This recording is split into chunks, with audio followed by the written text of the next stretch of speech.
Hey, everybody. I'm Steph. I'm Michael Today we're checking out Tales of the Arthurian Knights. from WizKids.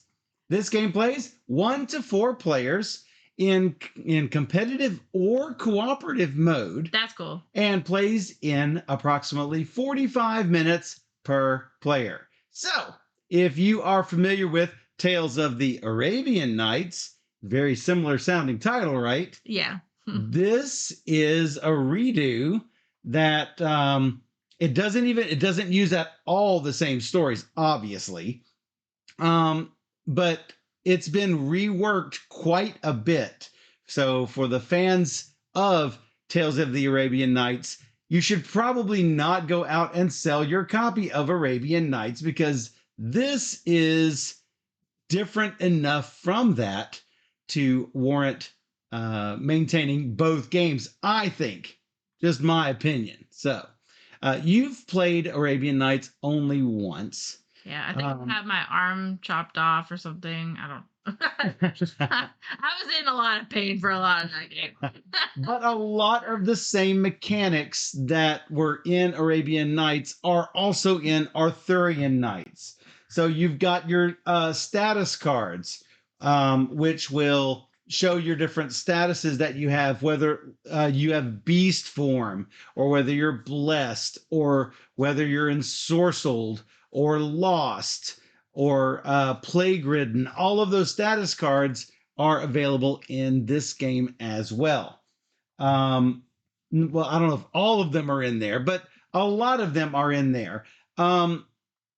The Another main difference is that this goes, if you're playing the full game, it goes exactly 12 turns. It's not that you're dashing around the map trying to collect a combination of destiny and story points in order to fulfill what you need to fulfill and then run back to the middle. Whenever you did that in Arabian Nights, the game would take quite a while to complete. With this, you're going to take exactly 12 turns and maybe a 13th turn. Yeah. So, you're still going to complete quests. You're still moving around the map. There is land and sea movement, but they do not track it the same way as they did in Arabian Nights. In Arabian Nights, it was based on your wealth level. And if you had more wealth, generally speaking, you could go X number of spaces by land or Y number of spaces by sea. This is just movement. You'll get some amount of movement. And it's not based on wealth. It is based on 3 different renown tracks. So, the Big Book of Tales, everyone probably wants to see this. This is the Arthurian Knights hardback Book of Tales, complete with 2 bookmarks in case you have to remember where you are and then go to a different place in the book. Yes, it is a book and not an app. I would not be surprised to see an app come out for this. Somebody took the time to create an app, a free web-based app for Tales of the Arabian Nights. And I used it all the time. Every time I played, I would use the app. I would not be surprised if there was something like this. However, they do encounters a little bit differently. And I like how they do it in the old version and the new version. They are different enough, though, that, like I say, I think it warrants keeping both versions. So, let me think if there's anything else. I don't think that there's really the skill tracker. There are different skills, but you guys will see how this works whenever we go into all the rules. But first, let me thank WizKids for providing us this fantastic copy of Tales of the Arthurian Knights. But they didn't give it to us in exchange for this video. They gave it to us because they know we like to play all the games. So it sounds a little less without Amy here, right? I know, right? Yeah, we like it. We like having Amy here to help. Let's go ahead and take a look at this while I teach you all the rules. And this is a big game, let me tell you. Yes. So we've got this sideways in case you are not sure what you're looking at. If you turn your head to the left, you should see it is a map of Britain, Ireland, and the top edge of France. Matt says he misses the Amy show. Exactly. So choose a player to go first. They're going to get the start player marker. Each player is going to choose a player mat. Let's see here. We're going to put the map on the center of the play area, put the round marker on space 1. Each player will take a set of 27 status cards. That will look like this. And they say status on the back. You will also take a set of 6 status markers and 12 skill markers. You're also going to put your romance, divinity, and villainy tokens on the spots of renown. So I've got Sir Lancelot's blue tokens here.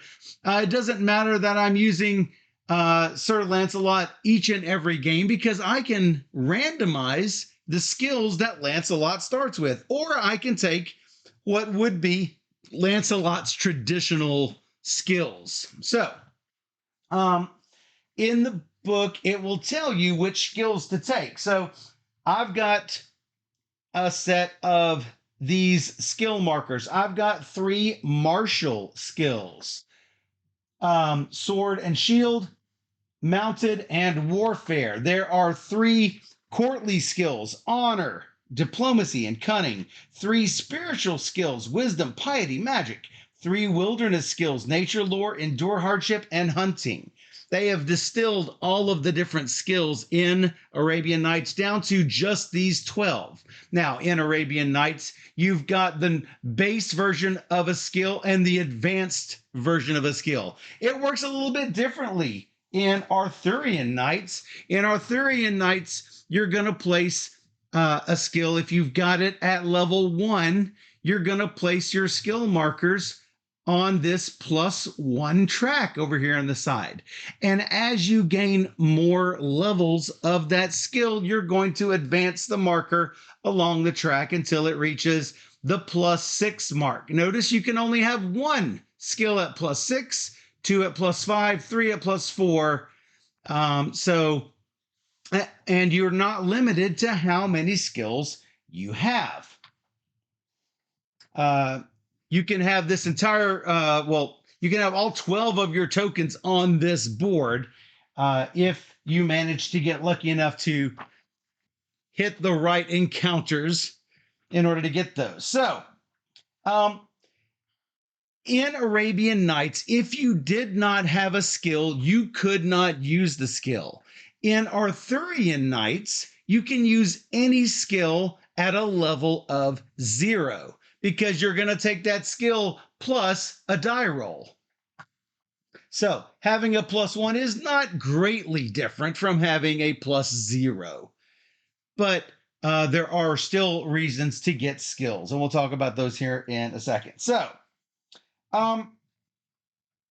whenever you are setting up your initial skills, you're going to, if you want to go with the historical, what you normally find in literature for these knights. Let me see if I can find Lancelot here. Well, I am totally missing on finding this. I believe Lancelot starts with honor and diplomacy and sword and shield.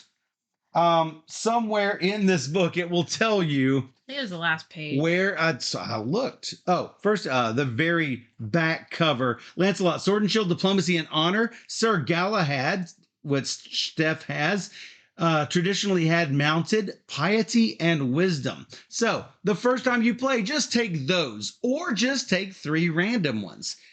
When you have a little bit of familiarity with the game, take all of your skill tokens, turn them upside down, choose 6 of them to flip over, and then take 3 of those. I've chosen hunting, cunning, and warfare. Then you are going to build the encounter deck. Remove all of the locations from the encounter deck. All the locations look like this. You are going to take those location cards and randomly select a number equal to the player count plus 1. So we will have 3 locations in our encounter deck. And we're going to add those to the encounter deck. I've already got 3 of them set aside that I'm going to shuffle into our encounter deck, but I'm going to show you what these other cards look like before we do that. So when you have an encounter, you are going to based on the age you are in. So you've got your ages set aside. I'll turn this to the side here. This is the first age, the golden age of Camelot. We will have 4 rounds in this era. We'll have 4 rounds in the next era, which will be the quest for the Holy Grail. And we will have 4 rounds in the last era, which is the final wars of Britain. When we have an encounter, you're going to draw a card from the encounter deck. And if it's one of those location cards, you're just going to go to this spot in the book and read that number out loud. You'll also be instructed to put 1 prestige token on this card. When you have handled this card, whether you have passed or failed this location encounter, you're going to get that prestige token. But let's just say that you are having a normal encounter. If you have an encounter like these ruthless brigands, you're going to put this card like so. And if you're having a city encounter, we're going to read 2207. A forest encounter would be 2219. A mountain encounter would be 2231. You've also got plains and swamp and sea areas as well. So that's what you would do if you had one of these. I believe they call these cards milieu cards. Usually they will not be people. Usually it will be a place like an abandoned ruins or a raging storm.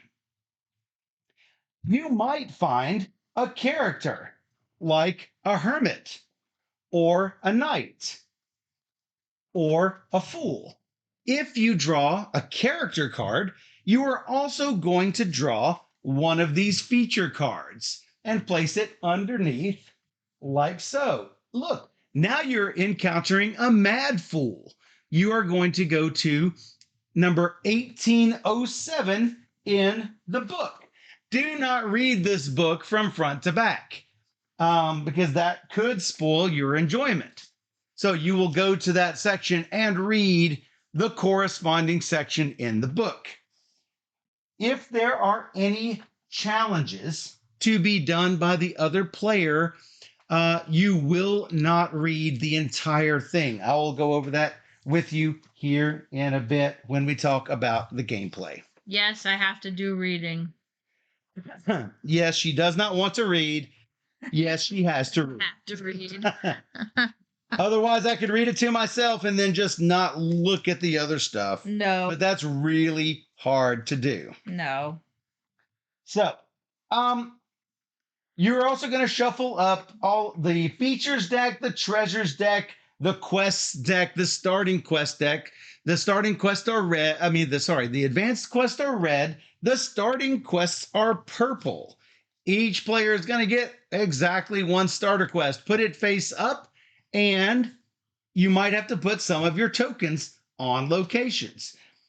For example, you're going to have quest 1 and quest 2 tokens. You can never have more than 2 quests at a time. You're going to place one of these onto your quest card, and then you are going to do what it says on this card. This says, oh, this is the one you had, Steph. Okay, you can get a new I one. thought this was the one you had. Have another player place your quest marker on a Logris swamp. Oh, no, it was this one here is the one I chose for myself. Bandits in the Mountains. Place your quest markers on every mountain in the region of Cambria. So I'm going to place mine in Cambria. You'll notice here's Cambria. There's a forest. Oh, no, every mountain. One mountain, two mountain, and you're going to place them so that they're pointing to those locations. And it will tell me what to do when I am at that location. Pretty fantastic. The Lost Shield. So we'll go over that here in a second, Steph. Okay. All right. If you would, shuffle up all of these features. Okay. And I'm going to take the 3 location encounters and place them in the encounter deck. You shuffled them all the way to the bottom last time. I bet I did shuffle. I spread You them did shuffle. You did. I shuffled. Jalbia says, I think Michael should read it himself. It'll be fine. He does do the voices. I do voices, yes. I don't do that. So, deal 1 starting quest to each player. We did that. Place the Age 1 card face up next to the map. This is this Golden Age of Camelot Age card. I'm going to place it here next to Steph. If you will shuffle these up when you get a chance. Yep. And you need to choose whether you're going to do a short game, which is 1 age. What do they call it? If it's end of age 2. An intermediate game is 2 ages, or a full game is all 3 ages. Certainly we have to play a full game. Well, yeah. So, after you have determined the first player, you are going to give them the first player token. They are going to open the Book of Tales and turn to entry 1000, which is what it says here on the first era card. Once you have gotten used to this and you've heard number 1000 over and over and over, you can just skip right to the bold text, if any, on some of these things. So, at the start of your first turn, you're going to place your knight standee onto Camelot. Steph is not even on the board yet. So the first thing I do is I pass the Book of Tales to the player to my left. The next thing I do is I'm going to take my status cards and move their markers 1 space down. Let's say I have the accursed status, and I am on the 0 because I just got this last turn. I'm going to move this status marker down to the 1. Once I have moved it from the 3 to off of the 3, then I can get rid of this status card. Sometimes there will be things that says when you lose this status, you're going to get some kind of benefit. And this is true with this accursed card.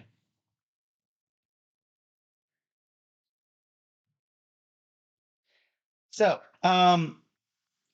then we're going to do the movement phase. We are going to move our knight a number of spaces on the map equal to our highest, based on our highest level of renown. Notice we have 3 types of renown: divinity, romance, and villainy. If we have our levels here at the start, here at level 0, for example, then our movement is 3. If one of them is in this area, we have a movement of 4. If we've maxed out one of our levels, we have a movement of 5. It doesn't matter whether it's land or sea movement. So maybe I want to move towards my Cambria region stuff. So maybe I want to go 1, 2, 3 and deal with that. So in most cases, after you move, you're going to have a standard encounter, and that is where you are going to draw one of the encounter cards. And you might, if you have a character, you will also have to choose a feature card to deal with that. And then, as I mentioned, Steph will read to me the 4-digit encounter number.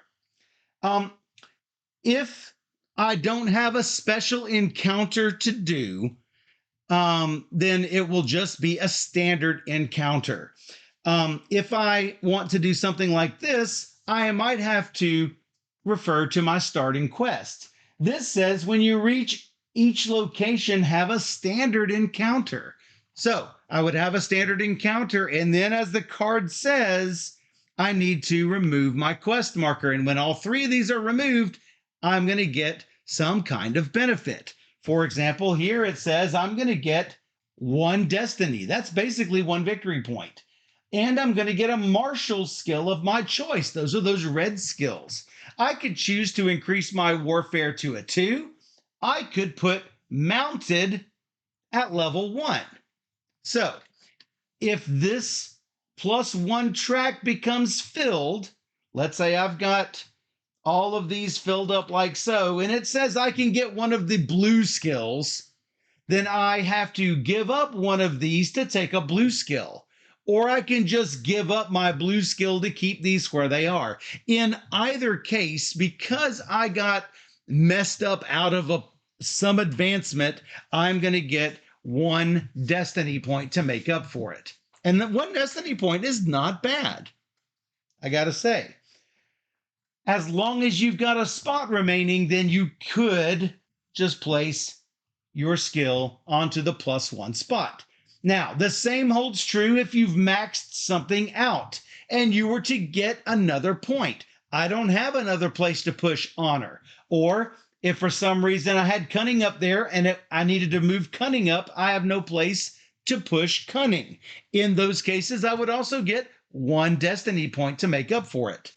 Let's say my level of renown was at level 6 on divinity, and I needed to get 1 point of divinity. I'm already maxed out. You know the deal. You're going to get 1 prestige point for that. Destiny. Destiny point. Sorry, not prestige. So,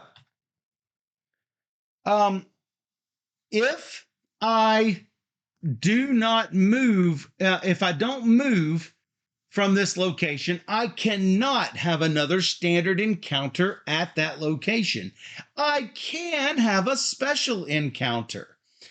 Special encounters might include things like there are the Grand Quest cards. This is an optional component. If you decide to play with this, you need to draw one of them for each of the ages that we are playing with. You see, I got a yellow, a red, and a blue one. And at the start of the era, you're going to draw this, and this is going to become a Grand Quest. In order to do this Grand Quest, for example, you can do a special encounter at one of these locations where I have these yellow tokens. Again, these Grand Quests are optional. You do not need to play your first game with them. We will have them in our playthrough. So, in any case, regardless of whether I take a special encounter or a standard encounter, if there's something to be read in that book, Steph will read it to me.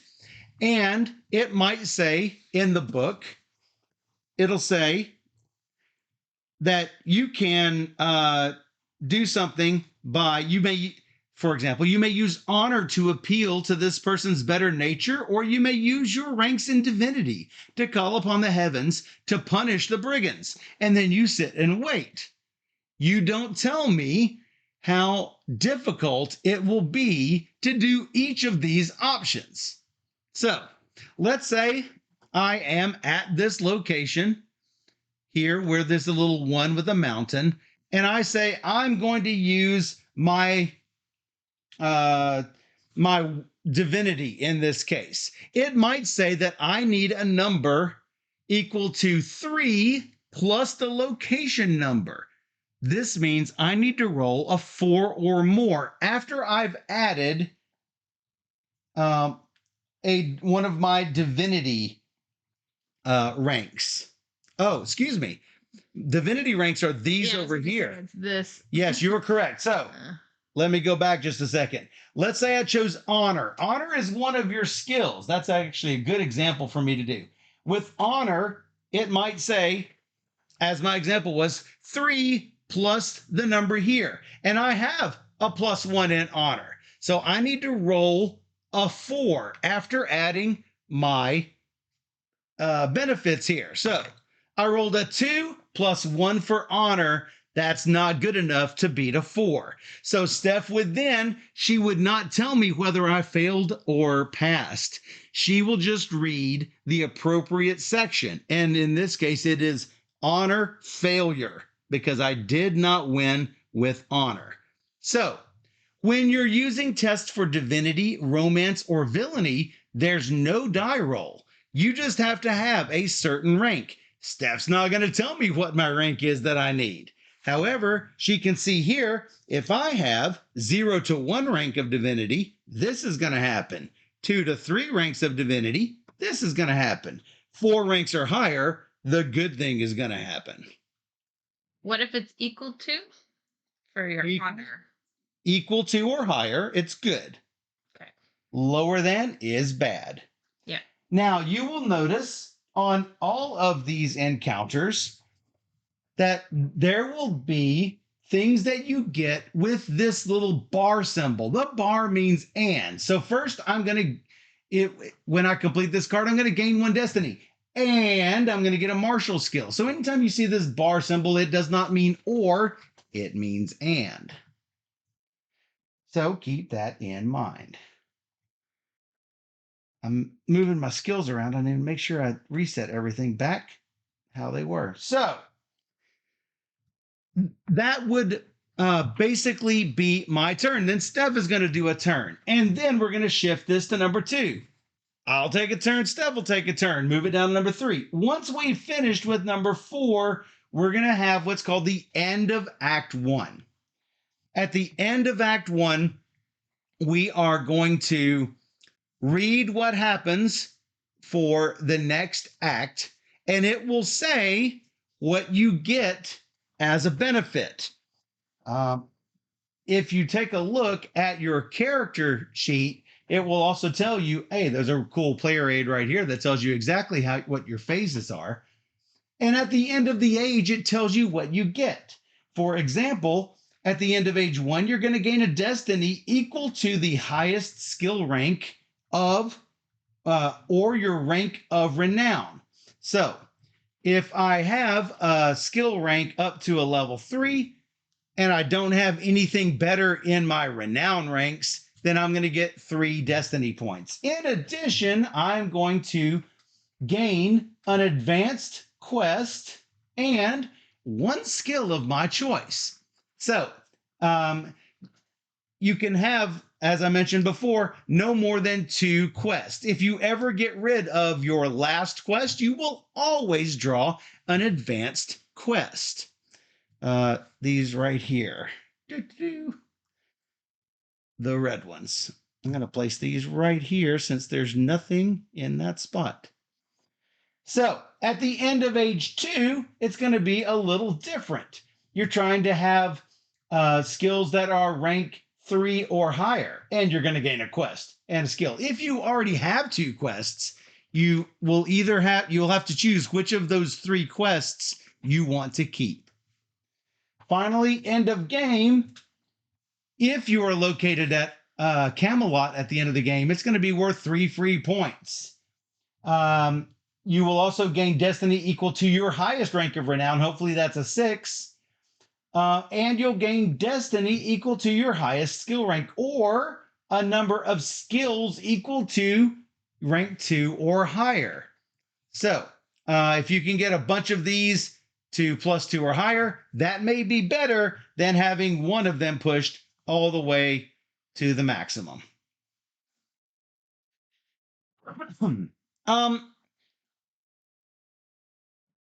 So each time that you do a new age, you're going to read each section 1,000, 2,000, 3,000. And then at the end of the game, there's an epilogue section in the very, very back of the Book of Tales. And that will tell you how to end everything up. And just so you know, before you play, it's a good idea to know combined amongst all of the knights, whichever one of these 3 tracks has the most ranks between them. If you've gotten your track, that corresponding track maxed, you're going to get 3 more destiny point. So if I were at the maximum on divinity and Steph were at a 3, and these were not quite as advanced, then you'll see we've got a total of 9 ranks of divinity. This clearly has the most. I would get 3 points for having my token here at the very bottom. If it was only at the 5, nobody would get any points. Now, what happens if 2 of them are tied? Like so. There's 9 points of divinity and 9 points of romance. So each, if you've got it in either of these 2 rows, you're going to get 3 points if you can get level 6 on either romance or divinity. So scoop these back up to the top. I believe that is pretty much all you need to know to get started. With Tales of Arabian Nights or with Tales of the Arthurian Knights, it's basically a roller coaster ride. Strap in, have fun with it. Sometimes you're going to get what you want, and sometimes you're not. So keep that in mind. Even failures usually come with some sort of benefit, because in the Arthurian Knight legends, people would improve because something bad happened to them. In those cases, if you try a quest and you fail, you do get this +1 token to put on it that will give you +1 to your die roll the next time that you try that feat. So good to have these tokens. These tokens are not limited in case you need to use more of them than you are given. There is only, there are a couple of other things here. If for some reason you have a status and you are partway through that status and you get that status again, you don't take a second card, you just reset this to a 0. The only card you can get multiple times, or the only status you can get multiple times, is the accompanied status. Anytime that you get this, you notice this has an asterisk here. You don't need to put a status marker on it. Anytime you have the accompanied status, let's say I'm going along and I meet this crew that wants to join up with me, or a monk that wants to join up with me, or whatever the case may be.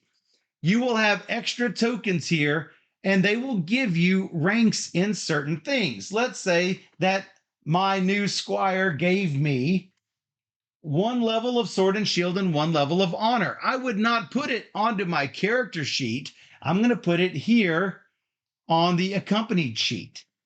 And you can have multiple tokens on this card. For example, let's say I had some footman that decided to join me as well. That also gave me sword and shield. That's great. I've got +2 on sword and shield in addition to what I might have from my own skills. And you do sometimes need numbers larger than the 6 that you can roll on this die. So keep that in mind. One final note for those people who are concerned about having romance in a board game in the Arthurian Knights. They do say the default rule of the Arthurian Knights is that anyone can love anyone. For those who wish to include or exclude romantic options in the story, there is an asterisk symbol before any choice or reward that involves romantic love. If you don't have anyone in your group that would be affected by this, and if you are the storyteller, you can just don't tell them at all that there is an asterisk involved. However, if you do have someone in your gaming group that is affected by this, anytime you find this asterisk, make sure to let them know that this is an option, and they can just completely disregard it. You can just ignore any text that follows that asterisk.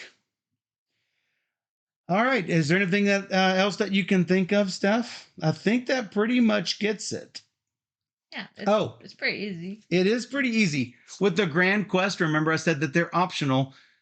The Act 1 stuff will remain in effect through the end of Act 2. The Act 2 stuff will start at the beginning of Act 2 and go through the end of the game. And of course, the Act 3 Grand Quest is going to take effect at the start of Act 3. There is a grand reward if everyone can claim all of the quest markers on the board with 2 players. I got to say, it's really difficult. Well, there's only 2 now. There are only 2 on this one. So Because we have 1 in Paris and 1 in Edinburgh. it's possible. The quest knights of Camelot bring renown to the cities in the furthest reaches of the realm. So, to claim one of those, this is difficult. You ready? Mm-hmm. You have to possess at least 3 ranks in 1 skill or 2 ranks of romance. Okay. Specifically, if you win a quest marker, you get 2 destiny and 1 rank of renown, whichever one you want. And if all quest markers are claimed, everyone who participates will get 1 treasure. We should do it. You go that way. I'll go this way. I've got these to do. Me too. I got these to do. All right. Well, then you go here and go down. Yeah, that's the plan. It's not a co-op, guys. If you want to play co-op, I'm glad you brought that up, Steph. If you want to play co-op, then what you do is you create a destiny pool based on the level you want to do. For example, if we want to do the Squire level 2-player co-op, we need 67 destiny points. We would have done it. We would have done it because you and I together had, what, 90-ish? Something like that, yeah. If we go to the Knight level, it's 86. Champion is 96. I don't think we were at 96. It would have been close. I had 42, so. So there is a solo co-op region deck. And anytime you need to make a decision, instead of your rival making that decision in some cases, it will give you a random location where to place something.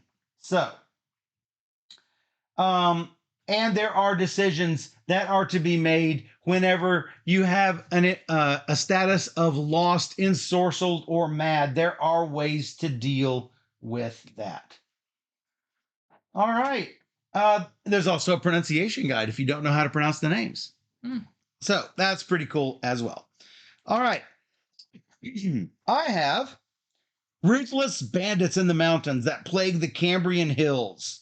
Remember, I've got to do standard encounters in those locations when all those markers have been removed. The bandits are overthrown. Oh, I should mention, remember, there are 3 locations in here.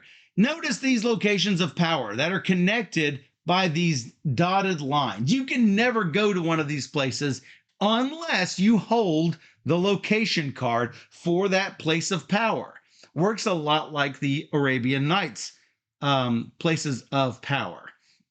Except a little bit different in that when you were in Arabian Nights, you tended to go to a location that sent you to a location and it sent you to the place of power all in one turn. It's a little bit different in this. Once I got a location for the Abbey of Kells, and I had to travel to the Abbey to deal with whatever was there. So keep that in mind. No one can go there unless they have the location card for that location. We may not have any. We'll have to see. I should read number 1000 for the Golden Age of Camelot. 1000. That was a very good year. King Arthur Pendragon, the Lord of 100 Kings, spanning Logres, Scotland, Ireland, and Brittany, stands at the head of the Round Table. My noble lords and ladies, he says after a pause of admiration, I challenge you to go forth and ride until you have found adventure befitting your legend. For all that surrounds us, this castle, these pennants, these magnificent swords and armor, and yea, even this sturdy table, will fade from this earth. But one thing will survive, the tales that will be told of us after we are gone. Therefore, you have only one mission as a member of this table, to seek adventure and renown, so that the world will always remember us and all that we have accomplished. Each of Arthur's chief knights stands at once, without further leave-taking, and calls for horse. Into the dark night they ride, eager to discover paths of greatness throughout the realm of Arthur and beyond. I pass to Steph and take my first turn. Look, I can go 1, 2, 3 because my 3 is my movement, and I'm going here to do a standard encounter in the mountains. We draw an encounter card, and it is a location. And Steph rolls her eyes. So I'm going to place 1 destiny on here, and the number is 2612. And once I have finished with this, I can enter the underwater palace, and based on the era, it's going to be a different encounter. You're approached by a maiden wearing a gown of black and white. Upon her fair cheeks lies a long, slender scar, the remnants of a sword wound from long ago. Greetings, knight of Camelot, she says. I am Serenade, a servant of Vivian, the first lady of the lake. My mistress, who has since relinquished her title to Nimue, invites you to visit her underwater palace beneath the lake in Brittany. Whoa. Yet fear not, for the lake is but an illusion, and you may enter the vale without fear of drowning. You are now permitted to enter the underwater palace. Place 1 destiny point on top of the underwater palace location card and keep the card face up in front of you. Like this. And usually that's what the location cards do. They don't give you anything for that. Sounds like a trap. And so, you really don't get to do whatever you had hoped would happen. You don't get any destiny stuff. So you better hope that that is a good encounter for you when you get to the underwater palace. Where is that? Oh, it's down here in Brittany. Yep. That's the wrong way, guys. No, you're supposed to go that way. All right, I'm going to get these and head down there and over there. Jeez. I don't know yet. Too much pressure. So I'm going to take this because I have just had a standard encounter. I remove my quest marker, and that is that. All right. I should move this back up to 1. I have the starting quest of the Lost Shield. Whoa. Sir. Oh, we should have had this. Oh, you do have these on there. Sir Lucan shield was stolen by a Cornish knight after a joust, and he asked you to recover it for him. I have 3 different locations to visit. Yes, you do. And it's the same thing for encounters. When I reach each location, have a standard encounter and remove a quest marker. When all 3 are removed, I get to reclaim the shield. So I will 1, go 2, 3 to the swamps. And time for the standard encounter. It's a location. Oh. You had 2 locations on the top. This is Corbenic, 2605. And more than likely, this is just going to be the introduction. 2605. It was a very good year.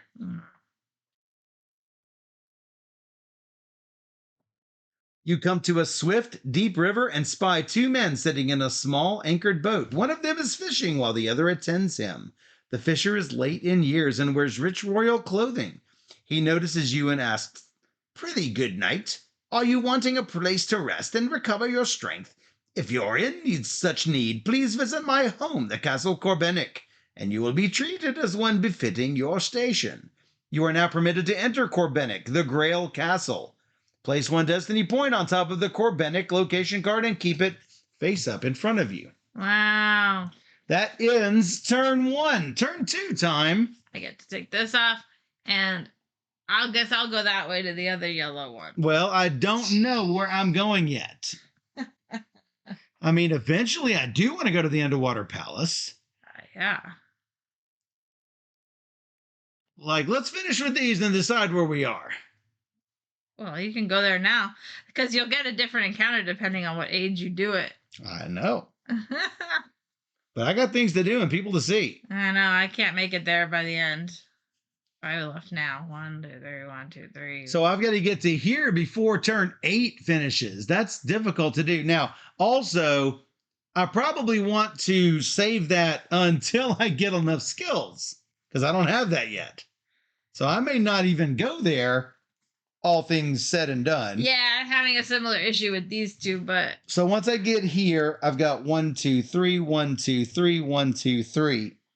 That's 3 turns I know. Me too. Out of 12 to just get there, Ah. starting from here.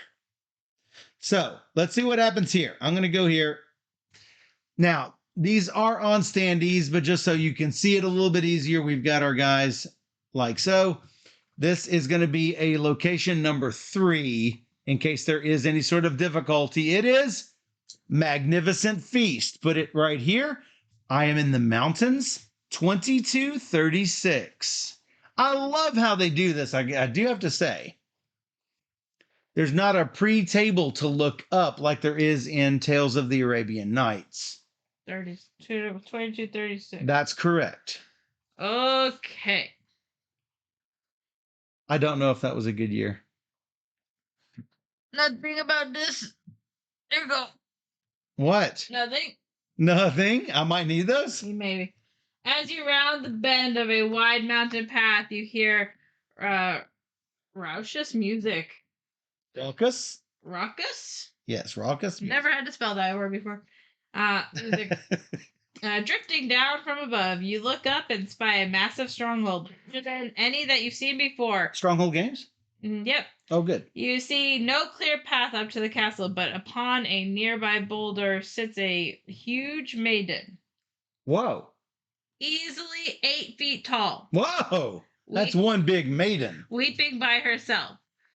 She sees you and wipes away her tears, then forces a smile. You are astonished by her beauty and ask her what troubles her. I'm going to get married to this 8-foot tall woman.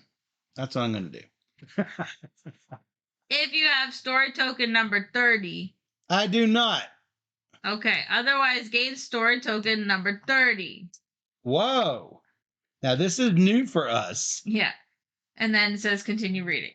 Greetings, fair knight. My name is Philomena, she says. You are best not to linger here too long, for above is a wedding feast hosted by my father, Isbeden, chief of giants, and he and his followers bear no love for wandering knights. You ask her who is being married, and she sighs and weeps some more. Uh-oh. That is the shame of it, dear stranger, she says. The whole celebration is a farce. Some time ago, another of your ilk, Sir Kulhooch. Spell it. Culhoch. Clock. Yeah, you're right. Clock. Killuck. Killuck. Sir Killuck came here seeking the hand of my older sister, Olwen. My father refused at first, then spitefully agreed to the wedding if the knight could perform a list of 40 near impossible tasks. Oh, we only have 12 turns. Sorry, girl. My sister left with the knight to assist him in his quest, but my father commenced the wedding feast anyway, without bride or groom, just to celebrate his own cleverness. What I wouldn't give for the opportunity to teach him, his fiendish barons, a lesson. You may convince Philomena to help you steal something valuable from the court. You may seduce her. You may leave the giants behind without getting involved. Wow. Okay, so we could steal. We could steal. I could romance. I could leave. Yeah. That's my options. Yeah. So I have hunting. I have warfare. But most importantly, I have cunning. Do I try to romance with cunning, or do I try to steal with cunning? I mean, I am a knight, but we do have the option to be a villain in this game. That said, I do need 2 romance or skill level 3 to reach here or here. What do you guys think? What says the chat? I'm thinking Shelby says steal. You know, my first inclination was to romance because I do need the 2 romance. But I'm thinking my cunning. I should probably steal. Let's steal. That's not very knightly of me, but that's what I'm going to do. You're going to that location. Yep. Now you got to really admit that is a high quality book. Perhaps we can humiliate Humiliate?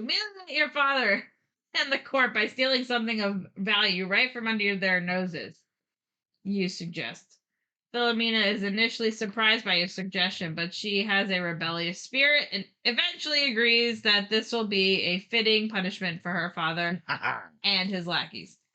There's an artifact that he keeps locked up in the treasury, one that he's quite fond of, she says. If we can discover a way to relieve him of it, then Oh, I'm going to try. the mood of the party will be quite spoiled. Nice. You can use wisdom or cunning Funny. to devise a way to steal the artifact. Roll it. Yeah. All right, doing it. 5 plus 1 is 6. You ask Philomena to gather certain materials from the palace. Without hesitation, she climbs the rocky mountain, enters the castle, and returns with everything that you requested. Whoa. You ask her if there is any other way up the castle. She shakes her head. It's an easy hike for a giant, but not for little folk, I suppose, she says. Per your instructions, the giantess opens a enormous gift box. You climb inside, and she replaces the lid. She then carries the package up the slope with you inside. Nice. As if you weighed no more than an ounce. I don't. She marches through the palace gates and right up the treasury, which is guarded by a surly giant and his enormous dogs. Just as she had previously warned you, the dogs started sniffing the package, but she drops them a few meaty bones as you... That she had them handy, right? As you instructed her. Oh, that's why I got her to get them. That's right. Yeah. Philomena commands the guard to allow her to place the package in the treasure room as it's an expensive gift, a wedding gift, and he permits her to do so for fear of offending her father. Once you're alone in the treasure room, you slip out of the box, seize the artifact, and scurry back inside. Moments later, Philomena returns and retrieves the box, declaring that her father has decided to open it now just to spite his absent daughter, Olwen. The guard seems perturbed but does not impede her. And once again, the giantess tosses the dog some bones on her way out.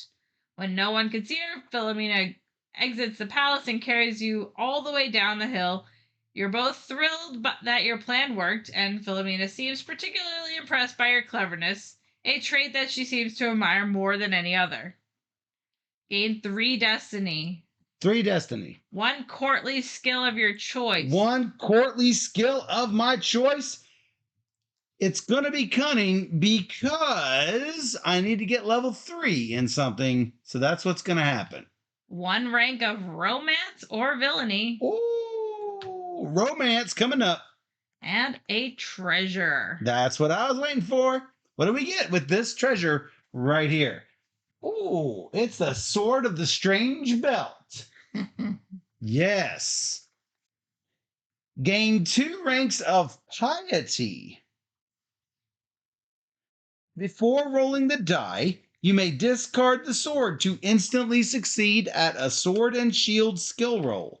Afterwards, if your rank in divinity is 2 or less, become wounded. If you discard the sword, lose 2 ranks of piety. I'll place that right there.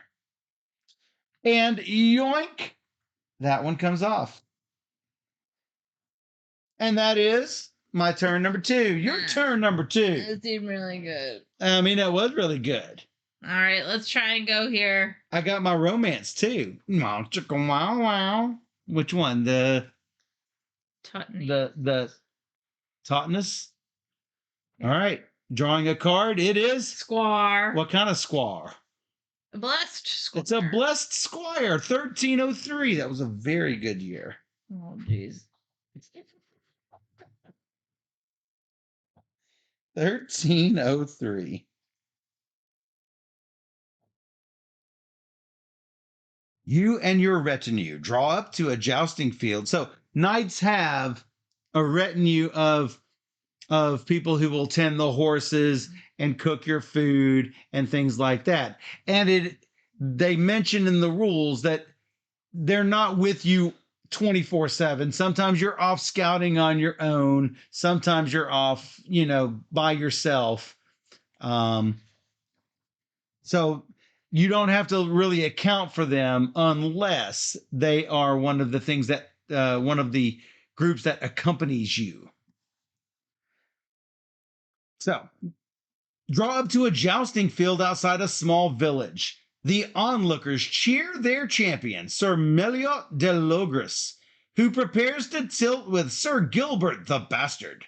As the jousters charge forward, you notice Meliot's squire close his eyes and fold his hands in prayer. You turn your gaze back to his lord, only to see Gilbert's lance shatter without even striking Meliot's shield. For his part, Meliot strikes Gilbert's shield soundly and knocks him onto his back. A minute later, Sir Meliot rides over to you with his pious squire. "This is Ethan," he says, "the best squire you'll ever meet." As Meliot trots away, an elderly woman wanders past with a basket of fruit. She stumbles, spilling the basket's contents, but the fruit lands as gently as any feather. "Not a single bruise," remarks the woman as she gathers up the fruit. You turn and see Ethan's eyes closed, his hands again folded in prayer. "Dark magic!" shouts another young squire as he runs over. "You perform the same witchcraft against my knight, Sir Gilbert. Don't deny it." You may defend Ethan against the young squire's accusations, or you may oppose Ethan's use of supernatural power as a form of cheating during the tournament.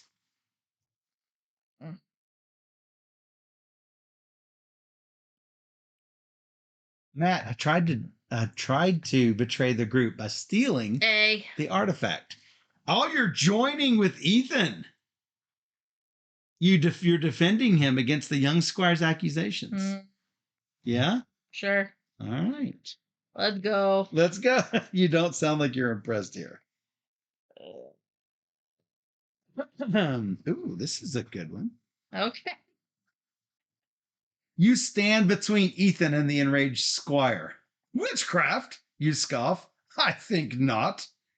You may use piety to argue that Ethan uses his gifts for righteous purposes, or you may use cunning to accuse Sir Gilbert Squire of purposefully spreading falsehoods.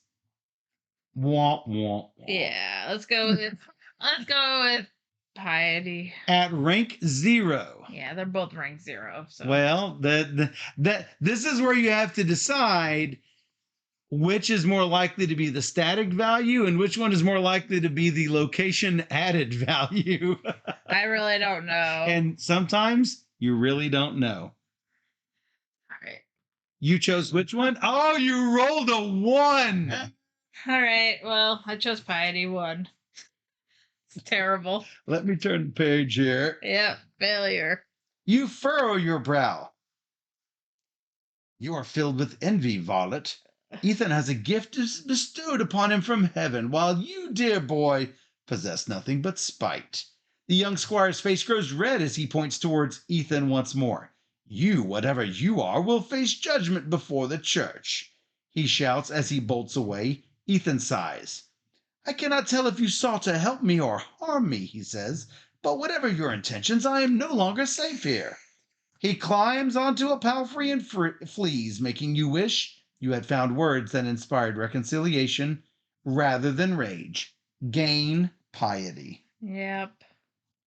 Yep, you do gain something, however.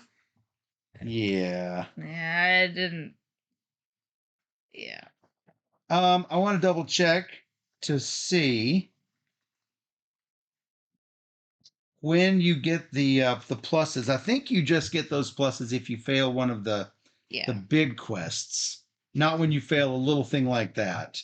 No, because it doesn't stay there for me to go back to. So. Right.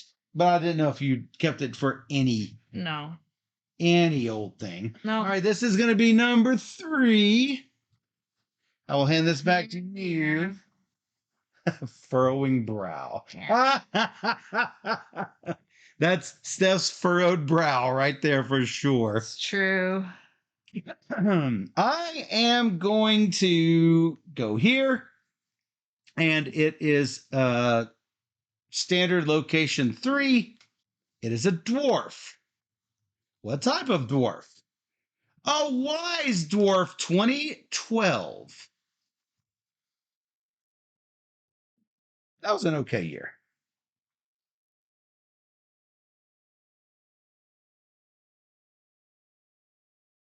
Oh, I've got story 30 in case I find that giant again. I need to go back to the mountains. That's what I need to do. As you travel down a well-worn path, a sheriff hails you from the side of the road. Beside him stands a dwarf who introduced himself as Malcolm. When you ask them how you may be of service, the sheriff speaks quickly. This good merchant spotted some thugs roughing up the local shopkeepers, reports the sheriff. We were able to arrest the miscreants, but they're apparently part of a much larger contingent of outlaws. Malcolm continued to keep his eyes on their activities, and he has shrewdly uncovered their entire operation. He is prepared to testify in court against them, but his life is in danger until then. Will you help protect him? Uh-oh. Before you can answer, Malcolm removes his hat and addresses you. I'm trying to do what is noble and right, he says, for I believe in the principles of fairness put forth by King Arthur of Camelot. Please help me survive long enough to expose these villains. After that, I care not what happens to me. You agree to protect? You may earn a reward from the outlaws by coercing Malcolm to keep quiet.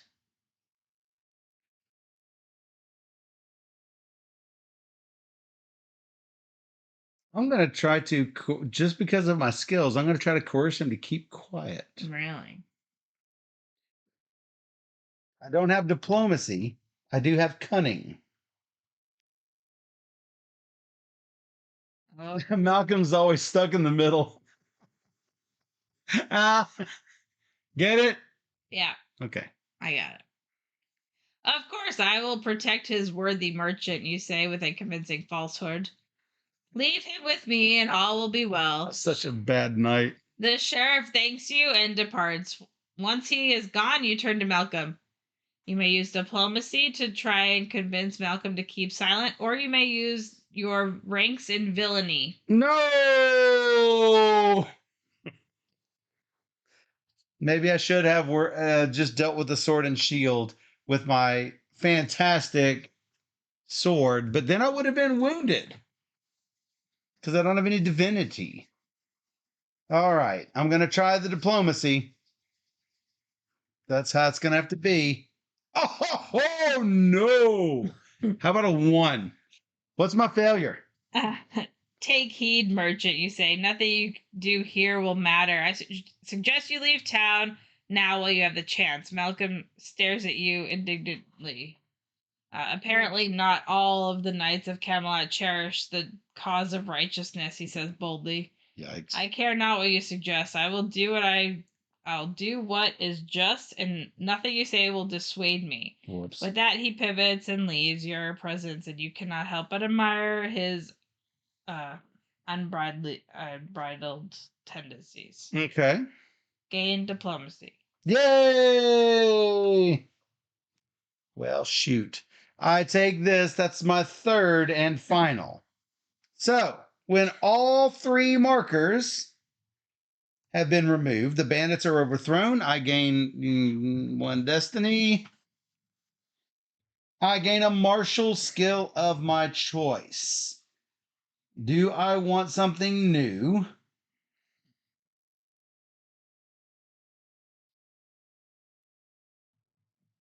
Or do I want to advance warfare? I think I'm going to advance warfare. And that is that. That's my third. And your third one. Going up there? Sadly, the forest 4. All right. It looks like you have a mysterious castle in the forest. 2214. It was a good year. That was a very good year. Oh. I'm glad you're getting on board. 2214. No. As you make your way through the forest, you discover a small castle within a clearing. The knights who live there welcome you, and they explain that they are a secret order devoted to collecting and preserving knowledge. Respecting your status as a knight of the Round Table, they invite you to explore their libraries at your leisure. You explore the castle and peruse several tomes, then stumble upon a special chamber, guarded by a sleepy, lethargic wizard.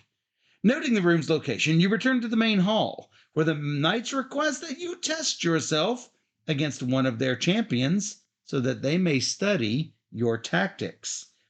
You may accept the knight's challenge, or you may attempt to steal whatever is hidden in the wizard's secret chamber. A. You may accept the knight's challenge. 1835. I can't steal anything. I'm just a little baby. You may use mounted to set yourself against the knight's finest jouster, or you may use sword and shield to duel their finest sword fighter. Let's go with swords. And shields. Yep. Man, not a 1. 1. 7. Wow. Yay. Almost. You test. Yeah, basically. You tell the knights that you wish to test yourself against their champion duelist. A large man with an impressive blonde beard steps forward and introduces himself as Bjorn. Once the match begins, your swift movement causes the burly knight problems, and his wild swings fail to land, causing him fatigue. He continues longer than most fighters could, but he eventually raises a hand and declares you the victor. Bjorn embraces you heartily and says, "You are the trickiest opponent that I've ever faced." You leave the castle proud of your victory, as well as the knowledge that you obtained in the knight's libraries. Gain 1 destiny. Gain 1 martial skill of your choice. Gain 1 skill that you do not already possess. She's choosing a yellow, I think. Yeah. To get her 1 of each color at least. Honor. Matt says, "I'd be making a beeline to Castle Anthrax if I were playing and spend the rest of the game distributing spankings and receiving well, you know." I got my third thing. That is your third thing. What's it say? I'm done with my quest. What does it say? It says, when all 3 markers have been removed, I may reclaim the shields. Gain 1 destiny and 1 wilderness skill of my choice. Which could be one you have, and it is. I need an advanced quest because I did not get one. So this is complete. I did this. Oh, no. Oh, I had this one already. I'm going to do a different one. Yeah. I thought I put all the ones at the bottom. No, you did not. Unless it was shuffled. I don't know. Have another player choose a region.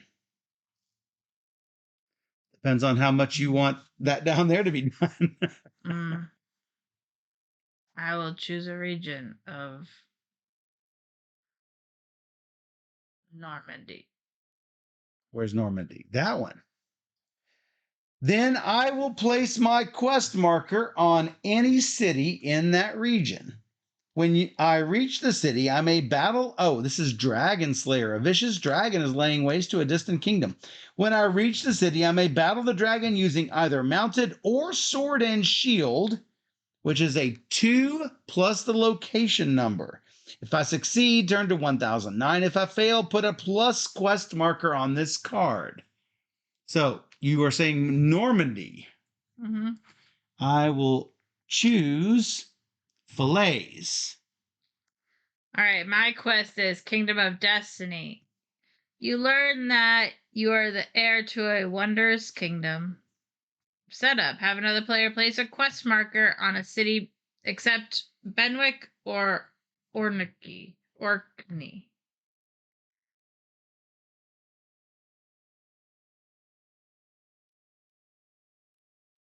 Not Orkney. And not those. Not Benwick. What is the option? What is it? A city. Oh. A city, but not those. A city, but not those. Well, you're going up that direction. So Kate is fine because you're going that way. Gives you incentive. Okay. Was that when you reach the city, you may claim my kingdom using either diplomacy or by attacking with warfare. Oh, but they're both 6. Yeah. So you'll notice that each of these quests has a number of stars on it. 1 for the easiest, 3 for the hardest, I do believe. And Steph has a 3. Yeah, it's not easy. It's not easy. I wish I had taken diplomacy instead of honor. I thought about it too, which is sad.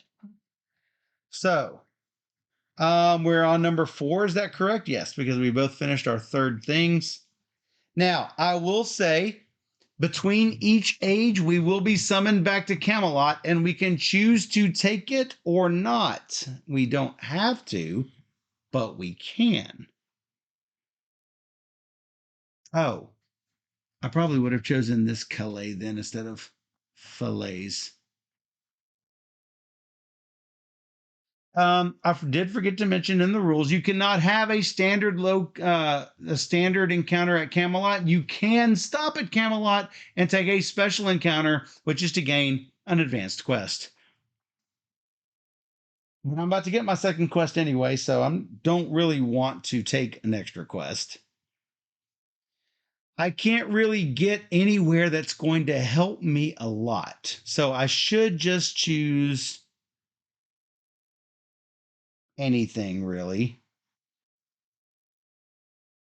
Nothing too difficult either, because, man, some of these location numbers are big. They tend to give you more destiny, but they also require you have better skills.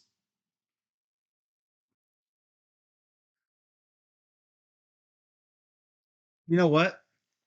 I need to find my girl Good luck. again. So I need to stick in the mountains, I think. Stay within the mountains. So I'm going to go to this one right here. Mm-hmm. And I get Ruthless Brigands. No, 2255. No. I did not. You're in the mountain. Oh, wrong one. 2231. See, it looked gray, and so, but no, it's supposed to be brown.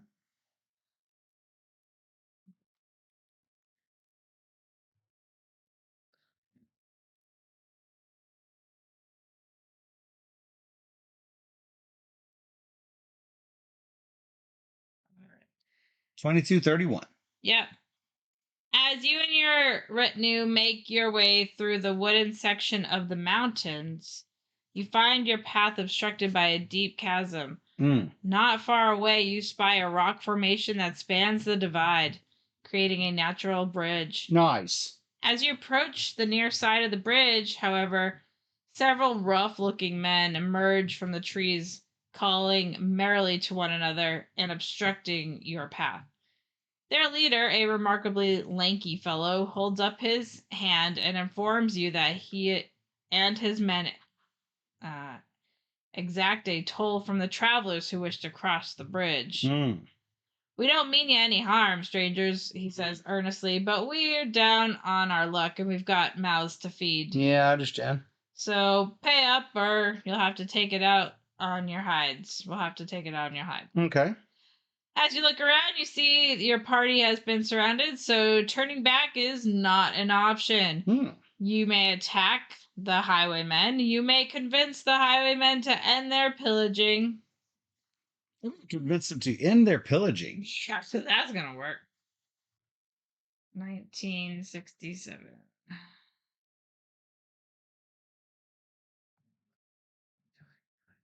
I'm Robin Hood. I've got the hunting and the diplomacy and the cunning and the warfare. Jelvia says, is it Robin Hood? You play the part of villains, you say, but I look in your eyes and see desperation, not wickedness. The rogues look pensive and they listen to you. You may use piety or honor to convince the brigands to change their ways. Piety, please.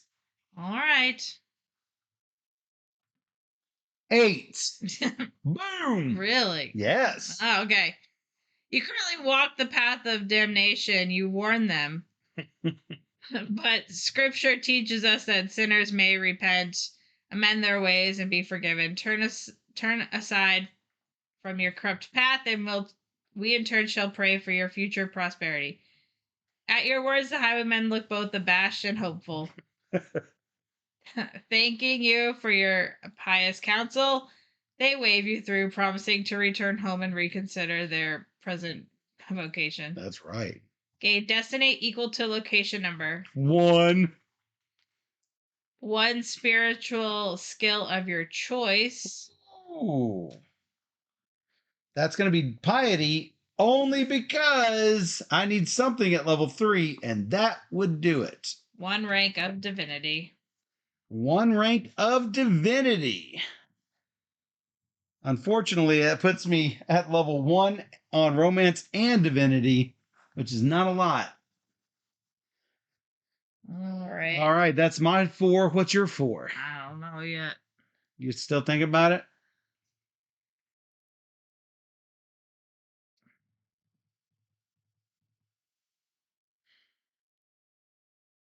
I don't like it. Let's go with water. Gonna go in the water. Happens. Water. A strange beast. Oh. Uh-oh, 2265. Okay.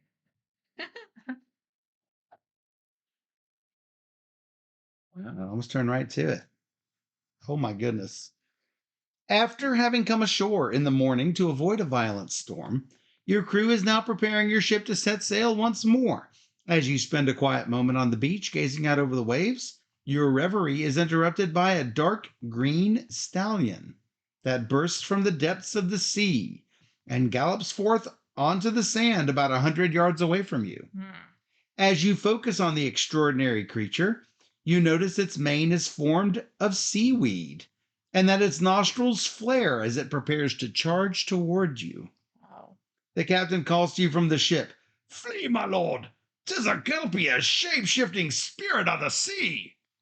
You may fight the kelpie. You may try to subdue the kelpie by less violent means. Nope, we're gonna fight it. Wow. 1800. I hope it's swords. I don't know if it will be, but You may use mounted to meet the kelpie.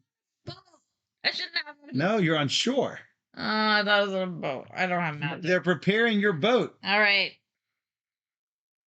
Mounted? You may use mounted to meet the kelpie on horseback, or if you complain enough, you may use sword and shield to face it on foot. Let's complain some more.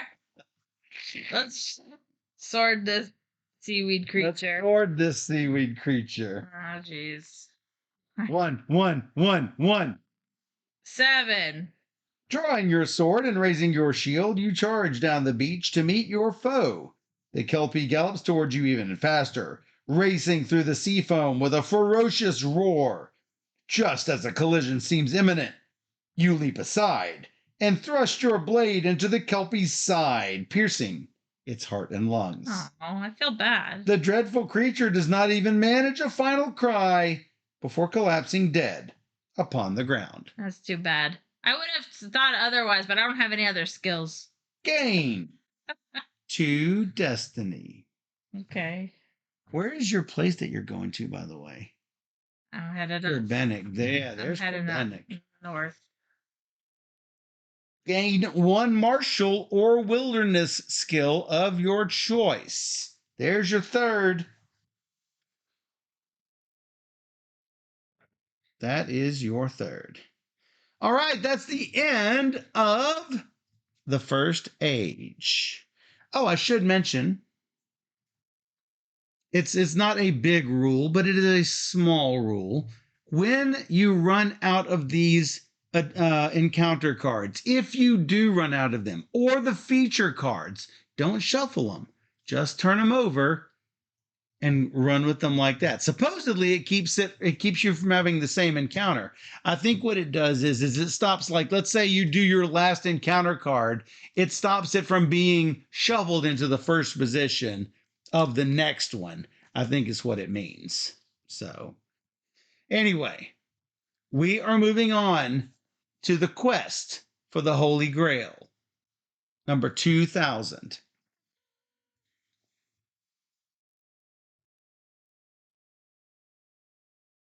Every knight of Camelot is invited to celebrate the Feast of Pentecost at the Round Table.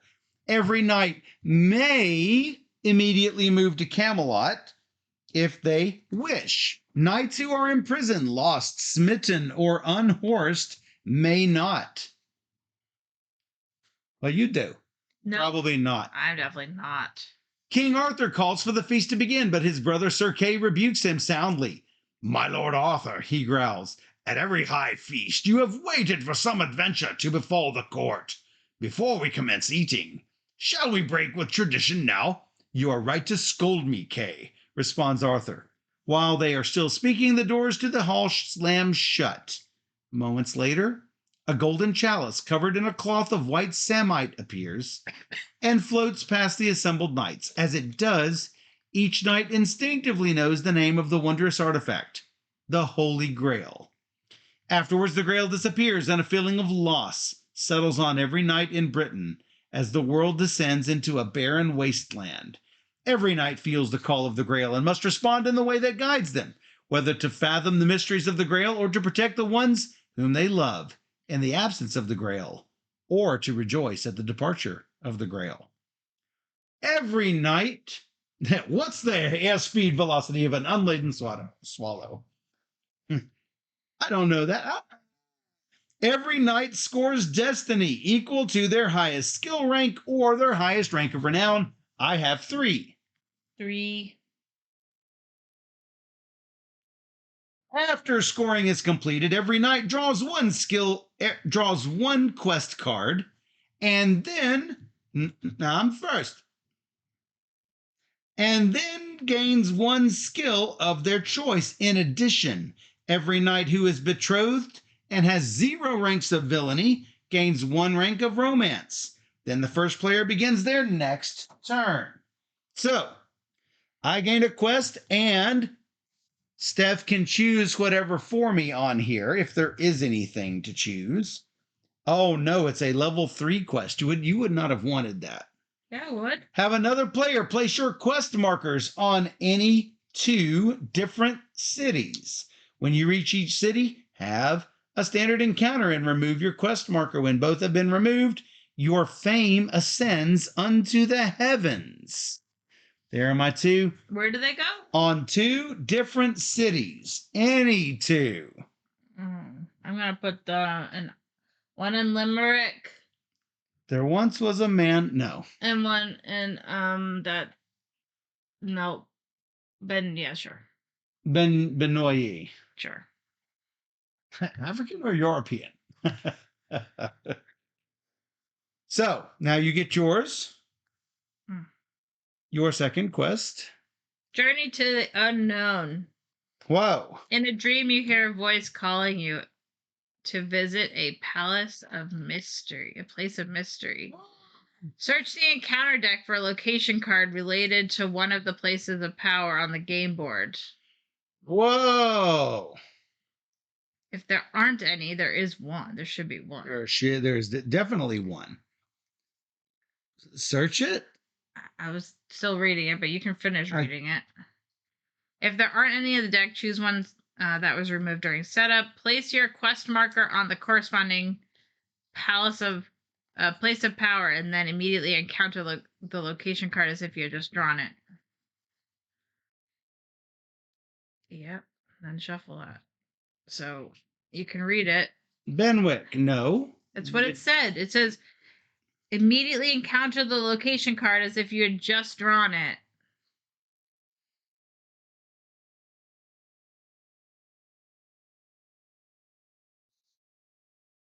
Oh.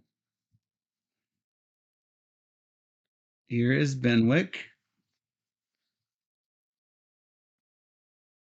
Wow, we're going to have all three of them.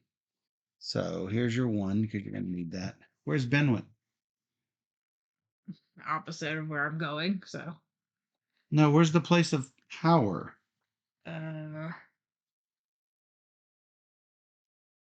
Oh, it's just a location, I guess. What does it say on this thing? Actually, it says not. Okay, so this is not good because it says on this card not Camelot or Orkney or Benwick. Has to be a place of power. There are not any of those in the deck. So Okay. this gets shuffled back in. Okay.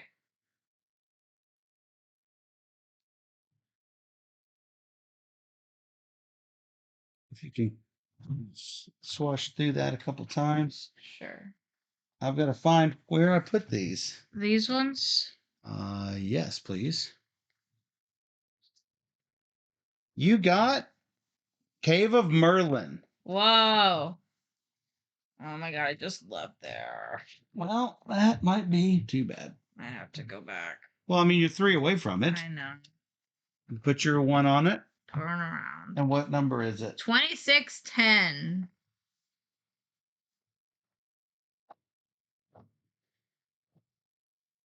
That was a very, very good year.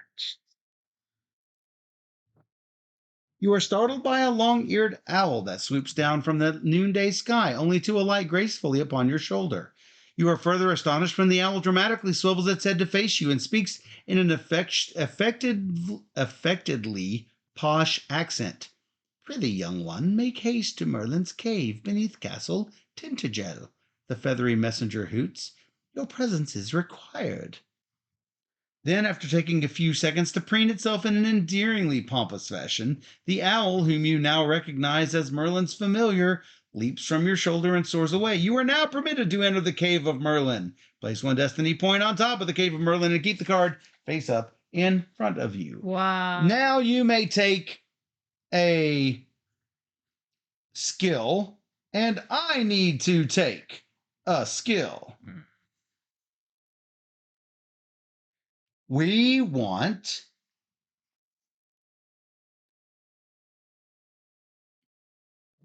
want things to be level 3 or higher, but we're also going to want a lot of things at level 2 or higher by the end of the game. When do we know this? When Act 2 starts, not now. Okay. Almost now, not quite now. Got it. So I will need to battle the dragon using mounted or sword and shield. It's down there. As much as I hate to take sword and shield, I'm going to have to do it. Or mounted, one or the other. Let's do something different and do mounted. Because I did sword and shield last time. That's going to be a roll of a 4. This at least helps it a little bit. All right. Now we get to know this. This will stay for now. They will go away after 8. So I'm going to just put this off to the side somewhere. Not really a good place for it. I'm going to put this one up. The Wasteland is a grand quest. The loss of the Holy Grail has brought curses, plagues, and diabolic enchantments upon the land. Place one grand quest marker in every swamp with a location of 2 or higher in Logris. How about these 3? Yep, those are the 3. To claim a quest marker, you must choose to either to reverse the effects of the wasteland or exploit the desperation of the people living in those regions. In either case, you must succeed using one spiritual skill of your choice. It's a spiritual skill 5. Winning a quest marker grants you 3 destiny and allows you to gain a rank of divinity or a rank of villainy. If all the quest markers are claimed, all the participating knights gain 1 treasure. Here's the problem with me going up here and doing this. I am then 1, 2, 3, 4, 5 away from my next thing. I might have to do that later, unfortunately. Cosmic beat. Oh, heck no. I agree. Never a bad time to watch Monty Python. What's your favorite color? Red. No blue.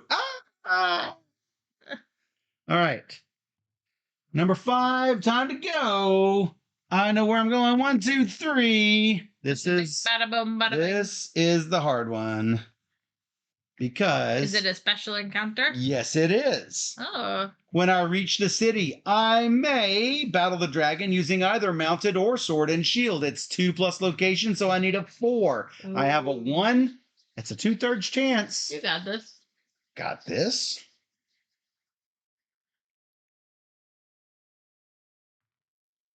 Boom. If you succeed, turn to 1009. Oh, that's me. That was a dark year. 1009. Now, I will have 1 quest when I'm done with this one, so I do not get a replacement yet. What is it? What is But it? you use mounted or sword? I used mounted. You spur your horse forward and leap over the stream of fire emerging from the dragon's gaping maw.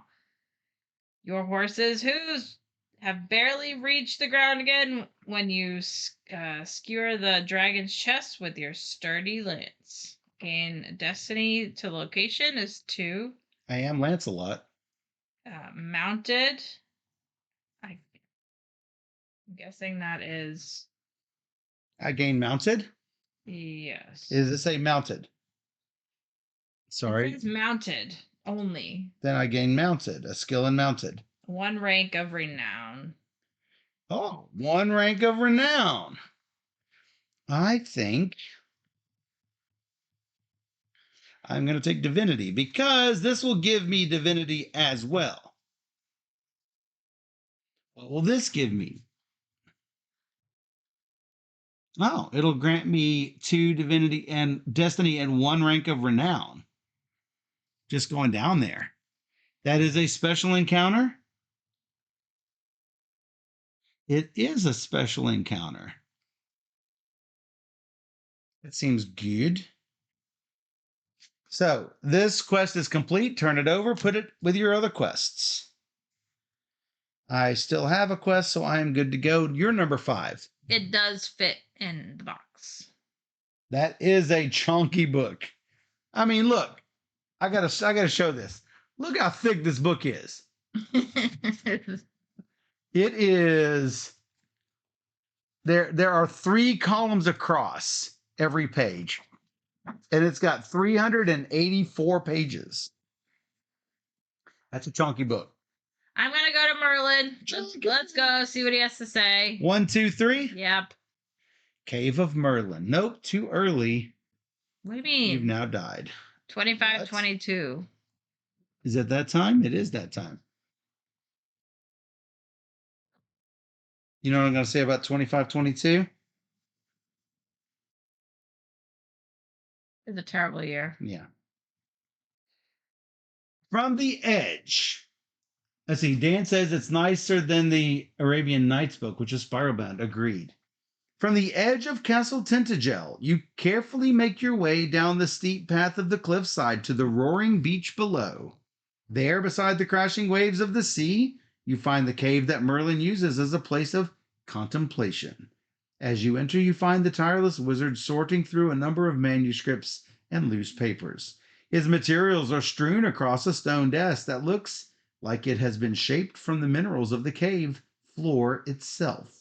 Upon noticing you, he waves you over with a genial grunt. You ask Merlin why he sent for you, and he laughs cheerfully. Because, my accomplished pupil, it is time for you to apprise me of the developments in your life. Feeling puzzled, you ask, can you not simply look into the future any time you wish, Master Merlin, and behold everything in store for me? Merlin's face scrunches with a mix of amusement and exasperation. My gifts do not function that way, he informs you. Some visions come to me unbidden and clear, while those I summon myself tend to be rather nebulous, I'm afraid. He waves his gnarled staff at the slate wall opposite him, and it immediately forms itself into the shape of a chair. Now take a seat and tell me what progress you have made in the world beyond my study, he commands. Focus on the deeds in which you have had the greatest success. You may focus on your earthly achievements, such as those that reflect material or vainglorious success. Or you may focus on your sublime achievements, such as those that reflect passionate or spiritual success. One. Jason, it says 45 minutes per player on the box. However, it's definitely 12 actions per player. And unlike Arabian Nights, you can't be bounced to a location that bounces you, and you do things at every one of those locations. For instance, when I finished my Abbey of Kells, I was put out here in the forest. I did not do another different encounter when I was pushed out here. So keep that in mind whenever you're thinking about whether you want to invest in this. It's definitely only 12 actions, which is great, I think. I need it again. You may focus on your earthly achievements, such as those that reflect material or vainglorious success. Or you may focus on your sublime achievements, such as those that reflect passionate or spiritual success. Those two options. Let's go with number one. In case you don't know, I don't. In case Jason hasn't figured it out yet, I think this game is fantastic. 21-24. And I will be keeping both Arabian Nights and Arthurian Knights.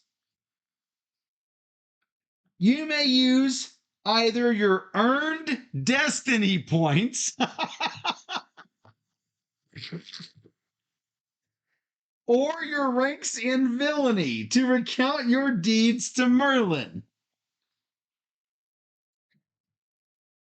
I have to spend all 7? No, you are using them to say, I've got this many in as my achievements. I guess we'll use my destiny. Because you don't have any villainy. I got no villainy. So you should probably do destiny of 7? Yeah. Normally you're not supposed to say like how close they were to each of the ranks, but I gotta say, you barely squeaked out from the bottom. Bottom might give me more though. It could be a catch-up. That is true. I have achieved some fame during my travels, Master Merlin, you say. You spend a full hour narrating the tales of your accomplishments, including noble battles won and daring feats accomplished. Merlin listens intently and smiles. You are off to a good start, dear knight, but you have a long road ahead of you still. But with hope you will accomplish even greater deeds, either for the cause of righteousness or for the cause of infamy. Only time will tell. Now you must return to the wasteland to continue your adventures. Gain 2 destiny, gain 1 rank of renown. Would the other one have given me more? If I were a little bit less? No. Okay. It would not have. So you gain the destiny on the location, and then you put the location off to the side because you don't need it anymore.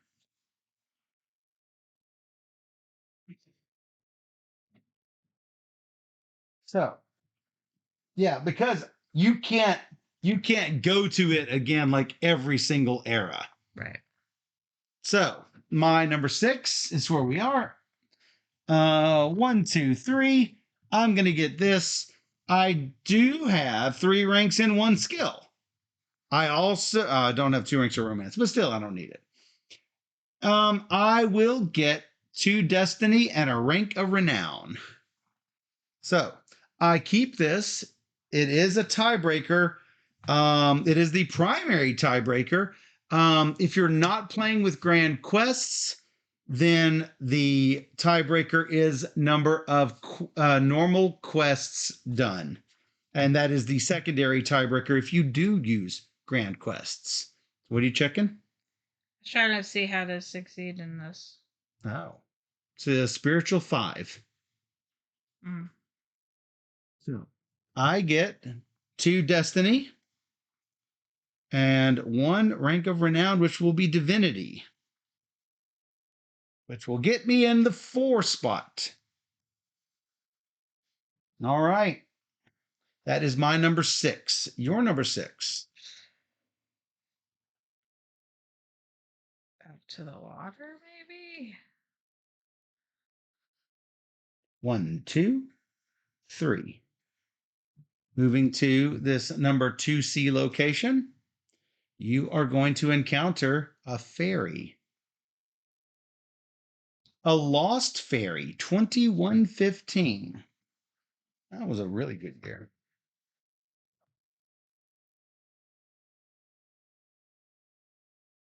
Mm.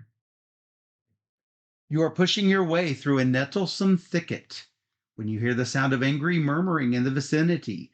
Curious, you draw your sword and seek it out. Before long, you stumble upon a little man, not more than 2 feet in height, with fiery red hair and sporting a green leather jerkin. He sits on a stump with one of his brown leather boots off, and he pounds on its sole with a mallet. The curse upon this heel, that will never amend, unless the devil himself do it, he mutters. At that moment, he hears the clanking of your mail, and whips about on 1 foot, leaving his other in the air, lest his sock get muddy, and raises the rogue boot over his head like a weapon. I hear ye over there, miscreant, he shouts. Ye'll not lay a hand on me, and make me grant your pleasure this day. You scratch your head, and ask him what troubles him, and he sighs in relief, and sits down back upon the stump. Och, 'tis just this bloody heel is all, stranger. 'Tis nothing more, he says nervously. 'Tis nothing to do with me losing me treasure crock or anything of the sort. No, I know just where it is, for how could I not? For I'm never at home unless I'm with it, and if I'd lost it, I'd be lost myself now, wouldn't I? No, once the shoe be mended, devil take it. I'll be on my way, happier than a clam in butter. You don't know how to respond, so you continue to watch silently until he fixes his boot and returns it to his tiny foot. There we go, right as rain, he says. Then after a moment he lets out an enormous sigh and begins weeping. What's the use of it all? I can't hide it when I'm suffering. Never could I? 'Tis true, just as ye suspected. I've lost me buried treasure crock, which means I've lost myself, don't it? Without it, I'm nothing but a broken leprechaun, a fairy with no purpose at all that might as well drown himself in the nearest pond. With that, he bawls without restraint, and you are unsure what to do. You may offer to help the leprechaun find his treasure crock, always after me lucky charms. Or you may try to capture the leprechaun and make him grant you a boon. Mm. I'll help him find it. Well, you know. I'll try. 1751.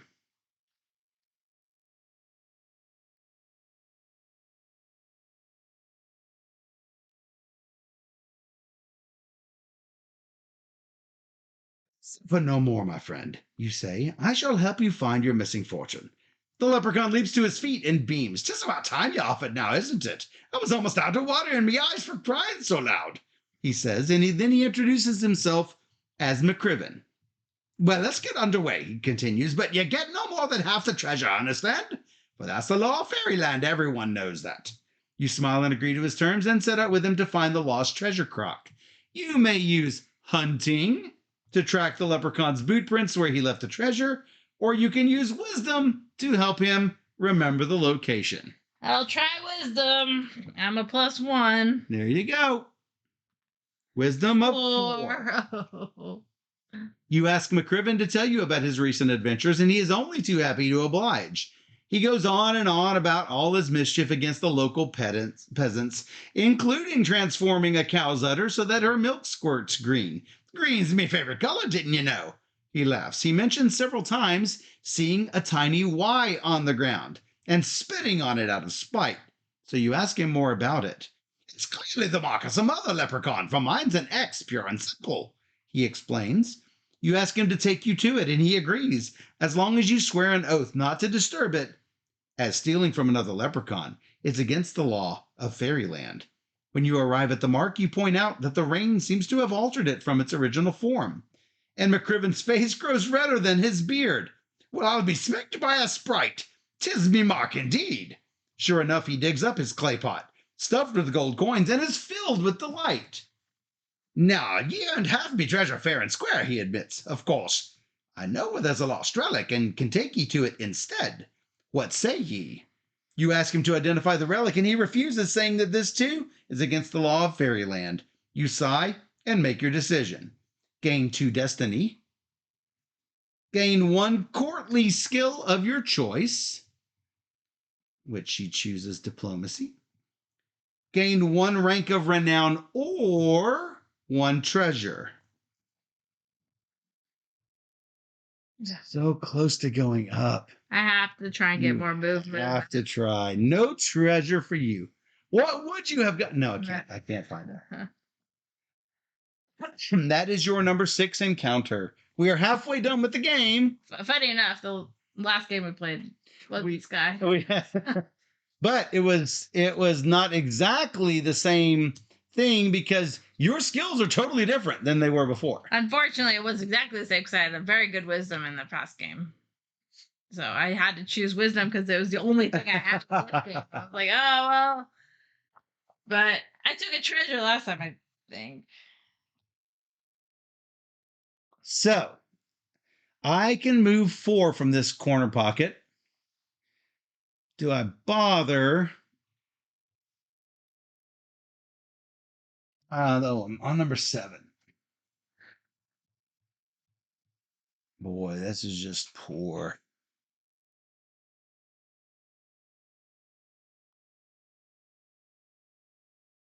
One, two, three, 4. Gonna go hunting in the forest.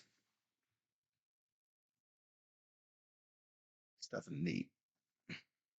I've got a Knigget. A mad Knigget, 1207. Uh-oh. Yep, time to take him out. 1207. That's about what time it is. Okay. Through the morning mist, you spy a dark silhouette of a maiden. As you near her, the mist fades, and you behold the back of a regal lady in wondrous attire. Before turning, she greets you by name, then pivots to reveal herself. Yes, I know you, fair knight, says the lady. For it is I, Nimue, the Lady of the Lake, who so often serves King Arthur. She appears distracted. Her eyes drifting through the haze towards a presence that you cannot perceive. Without looking at you, she says, "Not far from here is a devoted knight named Sir Peleus. Long as he loved a lady named at charge, but she has offered him only scorn in return. Even now, he is mad with grief because she slept with one of Peleus's retainers. Indeed, the very night whom he sent her, bearing a poem of his love. Peleus? Yes.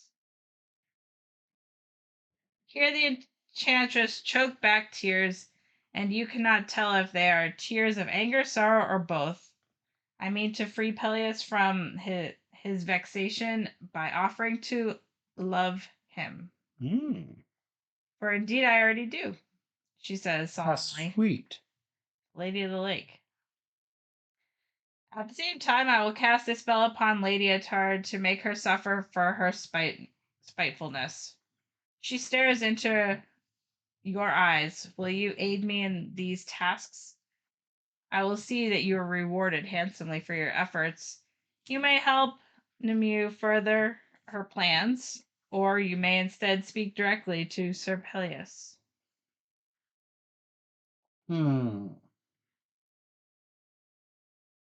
Oh, you mean Nimue. Well, Oh, Nimue. Yeah, Nimue. Nimue. There's a pronunciation guide. Well, here's the thing. Yeah, I'm bad at words. I can help. But this is against a sorceress, right? It's the Lady of the Lake. No, that's not what I'm saying. Lady Atard. Yeah, I'm wondering if I can just talk to this dude by myself and that can diplomacy my way out of it. I don't know. I want to help this Nimue.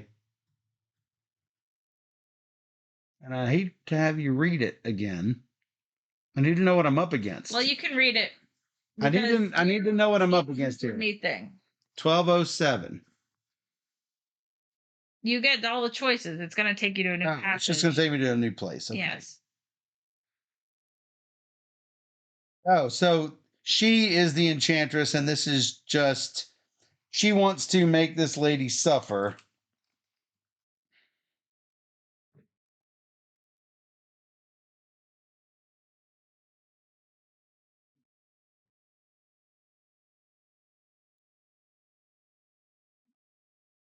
That's hard.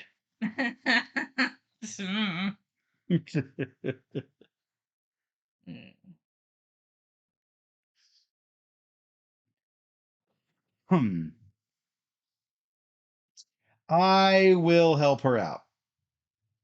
Sure. Surely I won't get hurt. All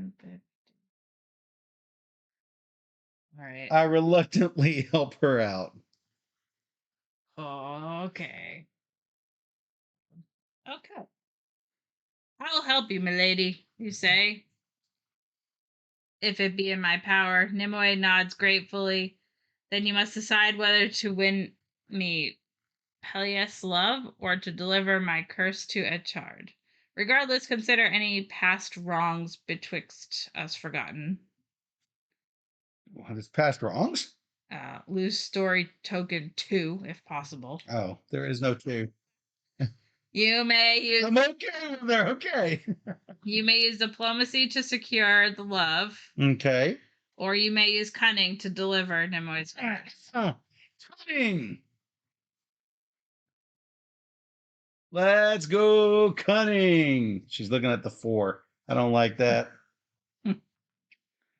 7. Nimue hands you a potion whose stem is wrapped with a lock of Peleus' hair. Have her drink this, she says. Drink it. Drink it. And the lady will suffer as she caused others to suffer. You make your way through the mist until you come upon 2 desorbed lovers sleeping in the grass, each locked in each other's embrace. Between their throats stands a sword embedded in the ground, apparently left by Peleus' warning. The lovers awaken at your approach and gasp at the sight of the interposing blade. Whoops. Lady Atard covers herself with a blanket while her lover, the young knight sent from Peleus, flees Bye. to the wilderness. Fear not, you say to the lady. I bear this elixir as a gift from an enchantress. It will free you of Sir Peleus' love. Atard What lies? scowls. I never asked for his love, nor ever encouraged it neither. Why must I do anything to be rid of him? Let him suffer the torments of hell as I, for all I care. You gesture towards an Ooh. upright sword, milady. Though you bear no fault, your life is in peril. Drink That's this potion, right. and you will never fear his presence again. Drink it. Atard sighs and drinks the potion. Her eyes change immediately. Wait, where did you say he was? Take me to him at once, she demands. You escort her back to Nimue, and there you spy the enchantress and Pellis locked in tender embrace. Ooh. Signifying that Nimue's own part in the plan has met with success. Atars weeps in desperation. Oh, Peleus, have you forgotten me so soon? She wails. It's a love potion. Here I am at last, ready to love you as you deserve. Uh-huh. Peleus looks back Too and late. scoffs. Begone, wretch, for you are now a repulsive to me as any hag. This lady here is my true love. With that, both he and Nimue fade from sight, and in the wake is a priceless artifact left for you as a sign of appreciation from Lady of the Lake. Yeah, I guess.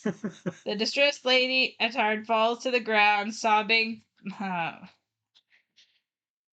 covered only in a blanket. You leave her to suffer as you seize your treasure and depart. Gain destiny equal 1 plus location. Ooh, 1 plus 4.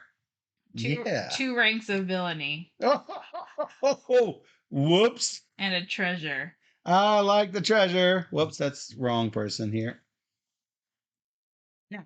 It was a 7, so 7 was okay. Ooh, right? That was yes. Yeah.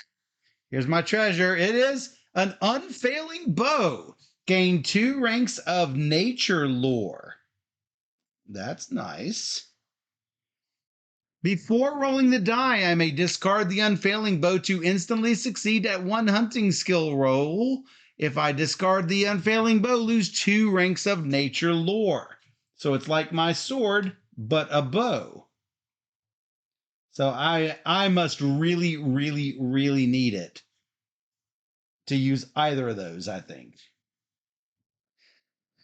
Well, that was interesting. How about you? I don't want to go to a 6 location. I don't think I can handle it. But we're gonna try. Maybe it will catch me up a little bit. As Going to Saris? Yeah, sure. I took a risk. I have to say that was a risky play I did. Hermit. Sorrowful. A sorrowful hermit. 1602. Oh, it was a very dark year. Seeking shelter from a downpour, you knock at the door of a solitary hovel. An old man answers, but more than time has marred his features. His face is disfigured with protrusions of thickened skin, and splotchy lesions cover his neck and forearms. His hand upon the door is missing 2 fingers. Yes, the man greets you, peering at you through cloudy, sightless eyes. Who knocks on Ebenezer's door? A knight of Arthur, you say. I seek shelter from the storm. Ebenezer sighs.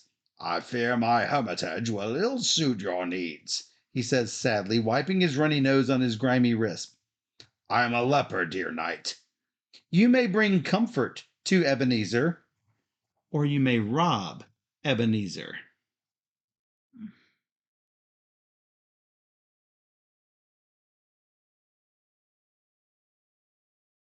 Comfort. Trying to be noble.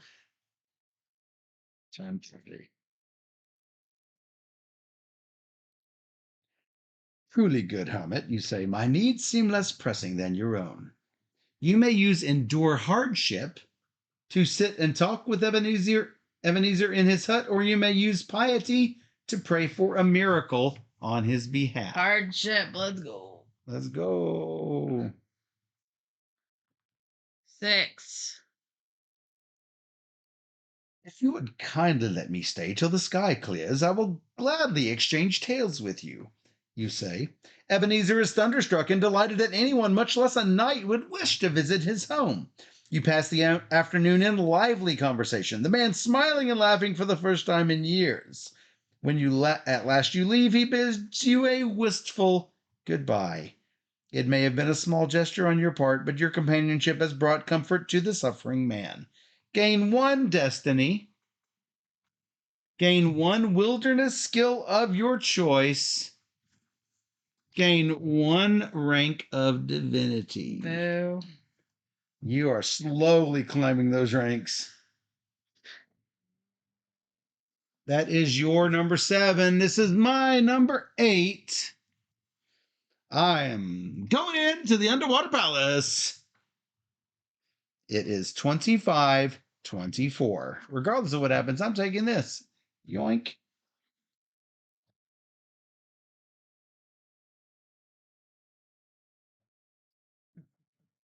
I am going to be evil.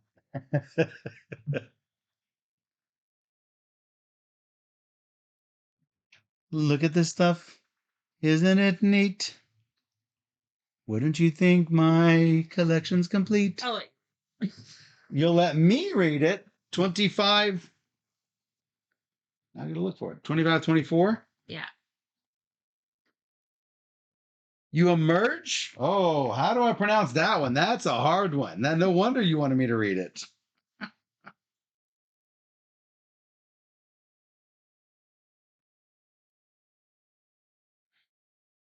You emerge from Broceliand Forest and come upon a small lake to the west. Standing near the edge of the lake is Vivian's servant, Seraid.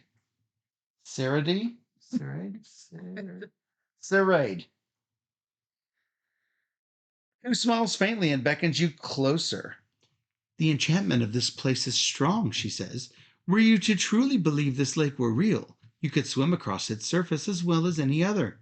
But if you know the truth, you can descend into its depths and visit the castle that lies beneath the illusory facade. You look skeptical, so Seraid takes you by the hand and leads you into the water.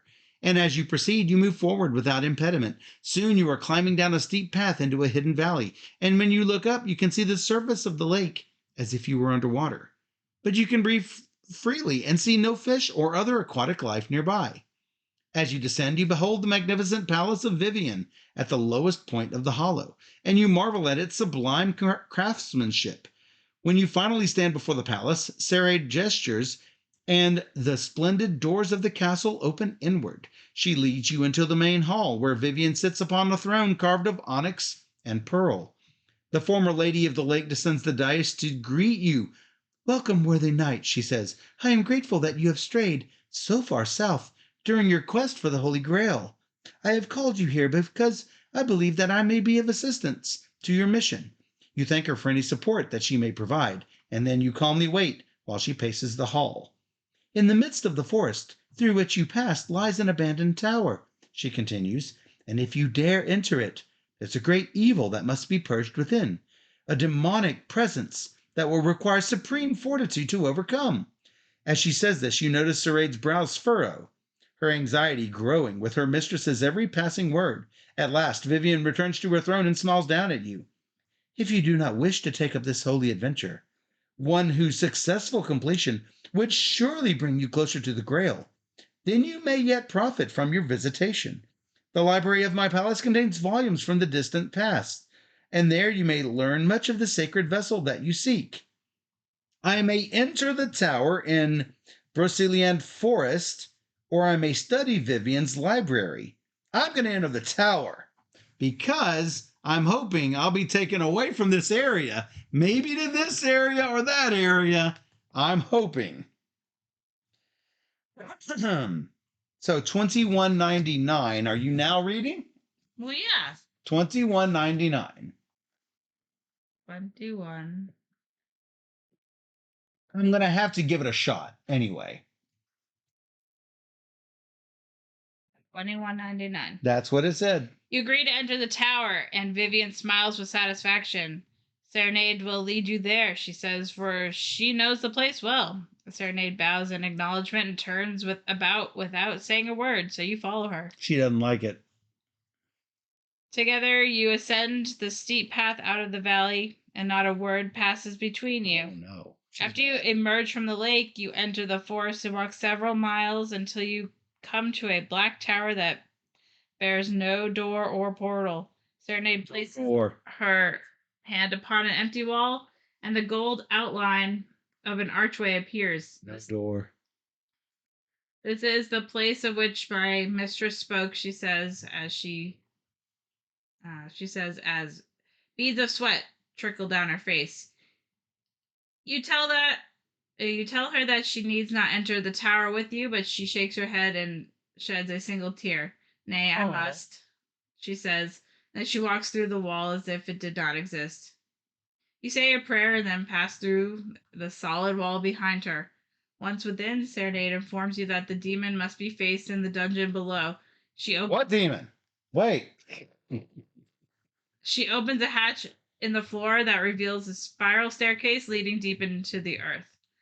When you both reach the bottom, you see gold runes carved in the dark stone walls, but the place is otherwise empty. I sense no evil here, you say, but Serenade turns her face to you, her eyes glowing red. I am the evil. Oh no!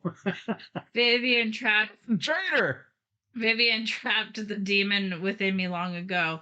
Now you must destroy me or die in the attempt. Whoa. Her face contorts into that of a vicious creature. Her nails transform into beastly claws, and you know that your body and spirit are now in mortal peril. Use sword and shield to slay the demon, or you must use piety to exorcise the fiend. Ah. All right, here's the deal, guys.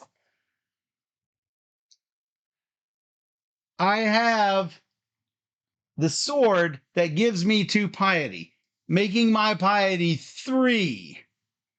Or I use the sword to automatically pass this test. Doesn't matter any roll or anything, I automatically pass the test. I lose the sword, I'll lose 2 ranks of piety, but I guarantee it happens. But the exercising the demon seems like it's a really, really good plan.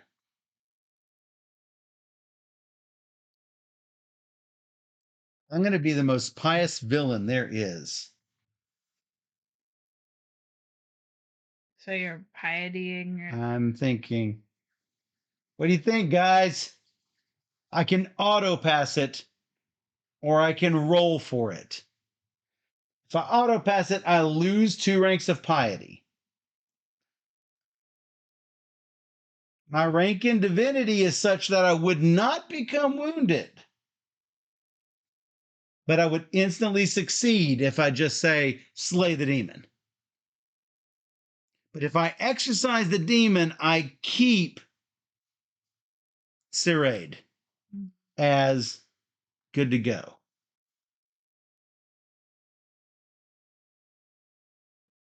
I'm hearing nothing from the chat, so I think I'm going to do it. Piety? Yes. All right. It's going to be hard.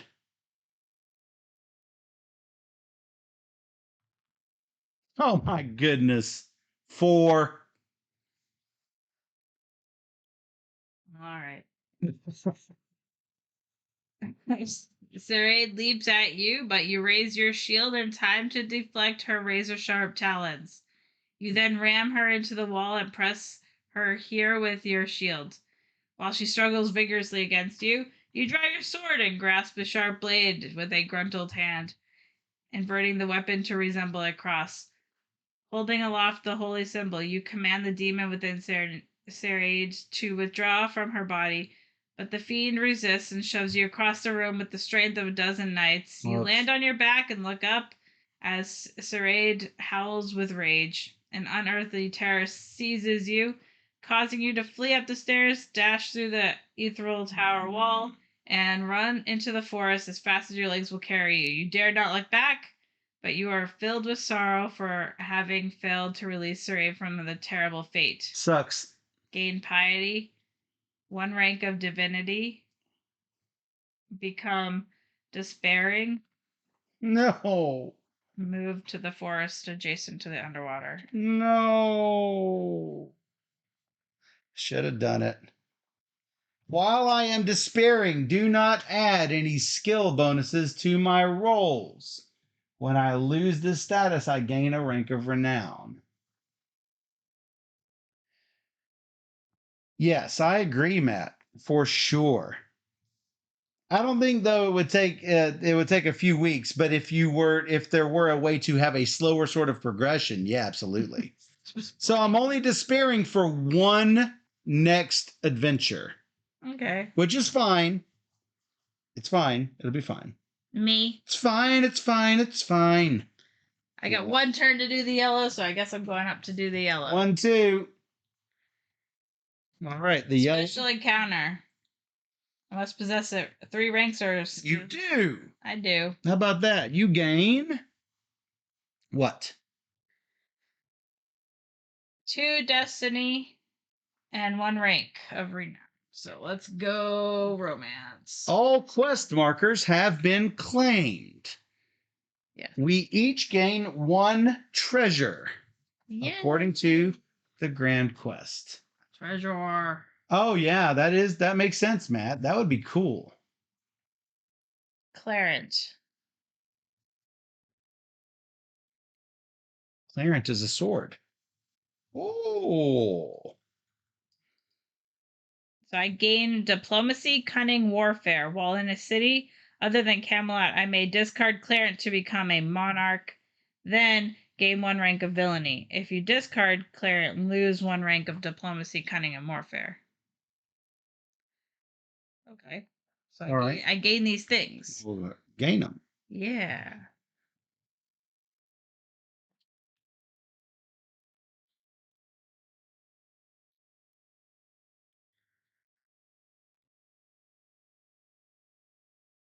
All right. So you gained which ones? Diplomacy, cunning, and warfare. Oh, nice. So I started to move mine, but then stopped in case you needed me for something. I gain mounted. I gain hunting. I lose unhorsed because I have the white Dunmane. Ooh, so pretty. Once per turn during the movement phase, I may move 1 space by land for free. If I become unhorsed, discard white Dunmane. If I discard white Dunmane, I lose 1 rank of mounted and hunting. So that's nice. What is monarch? 1, 2, 3, 4, 5. 1, 2, 3. 1, 2, 3, 4, 5. No, I don't have 5. I've got 4. Dang it. Oh. Crazy. 1, 2, 3, 4. 1, 2, 3, 4. I can hit both those cities.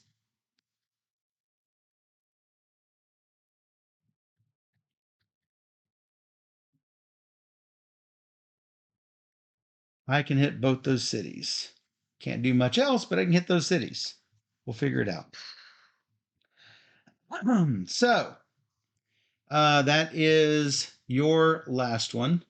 We gained our treasures, and now we do 3,000. The final wars of Britain. Just a little woo. Woo. Every knight is summoned to Camelot to discuss the strife that has recently overtaken the land of Britain. Every knight may immediately move to Camelot if they wish. Knights who are imprisoned, lost, smitten, unhorsed cannot.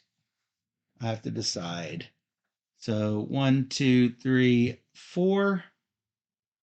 I think it would not be in my best interest to do it. Oh, I can do it. Not that it matters a great deal.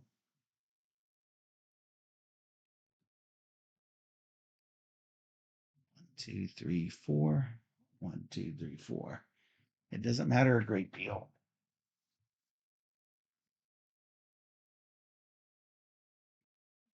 1, 2. What? We're not gonna deal with those swamps. Those swamps are not happening.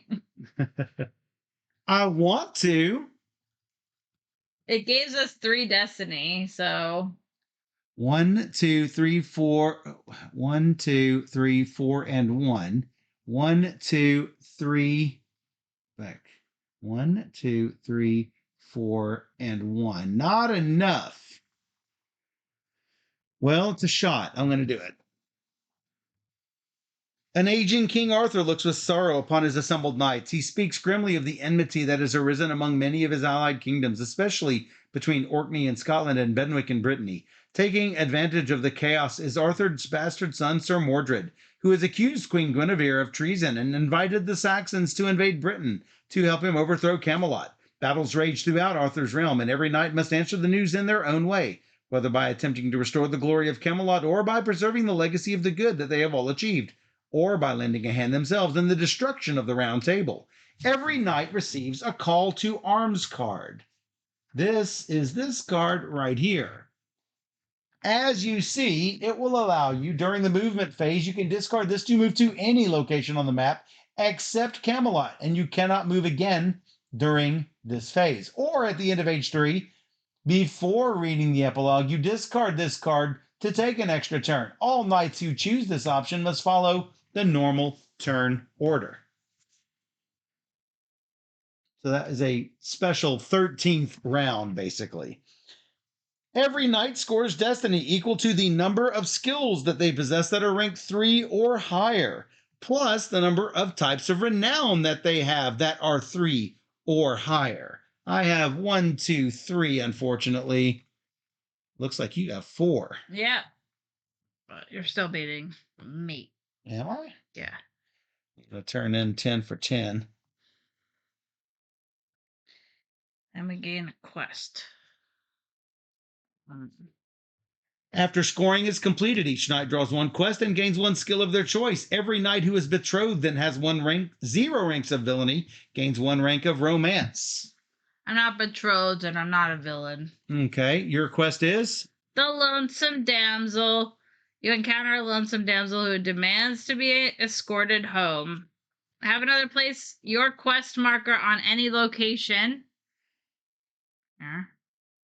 I do?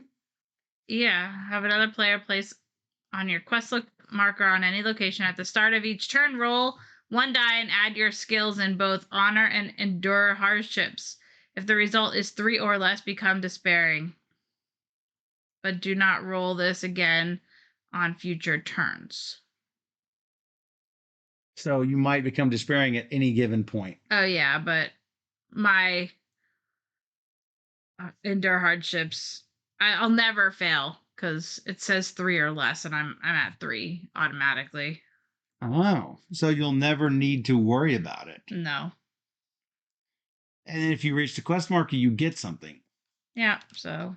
Which you can teleport with your call to arms. Yeah, if it's worth it. So I can't really stop you. So I'm going to put you in Limerick because that's where I am. Artifact of Power. Have another player choose a region. Then I place my quest marker on any non-city in that region. When I reach the location, I can search for the treasure using nature lore or endure hardship. Brittany. That's nice. I'm going to place it on any non-city location, which is probably going to be stuck down here in the middle of nothing.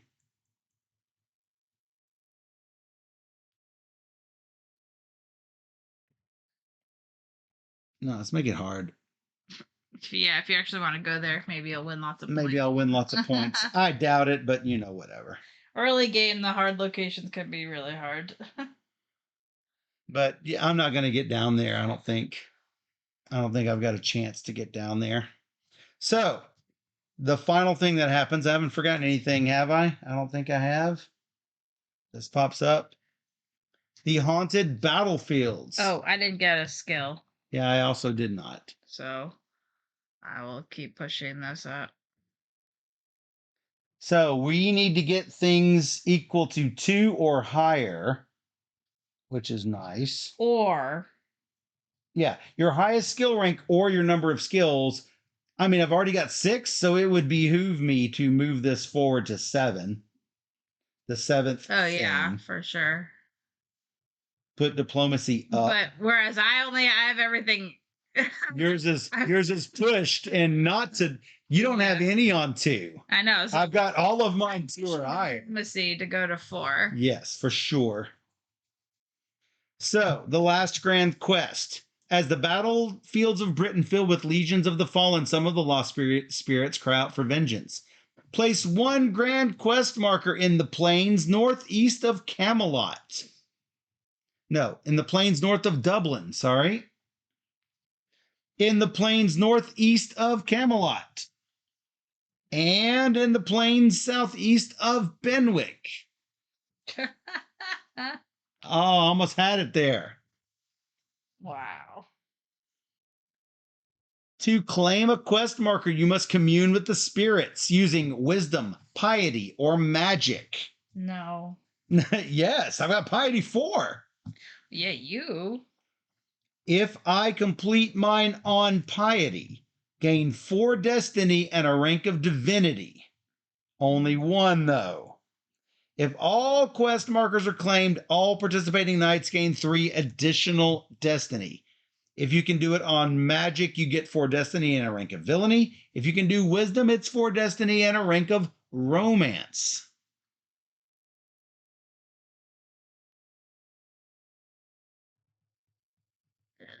I could potentially do it. Here's my problem. I'm despairing at the moment. Ooh. And can't do the 6. Okay. Unless I roll a 6. Which is sad.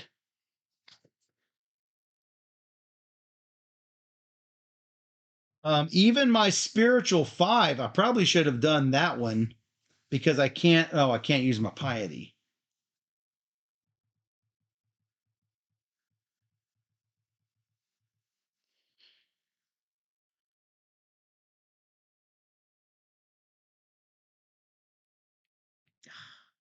I could hit all 4, but then I would not be able to get to Camelot.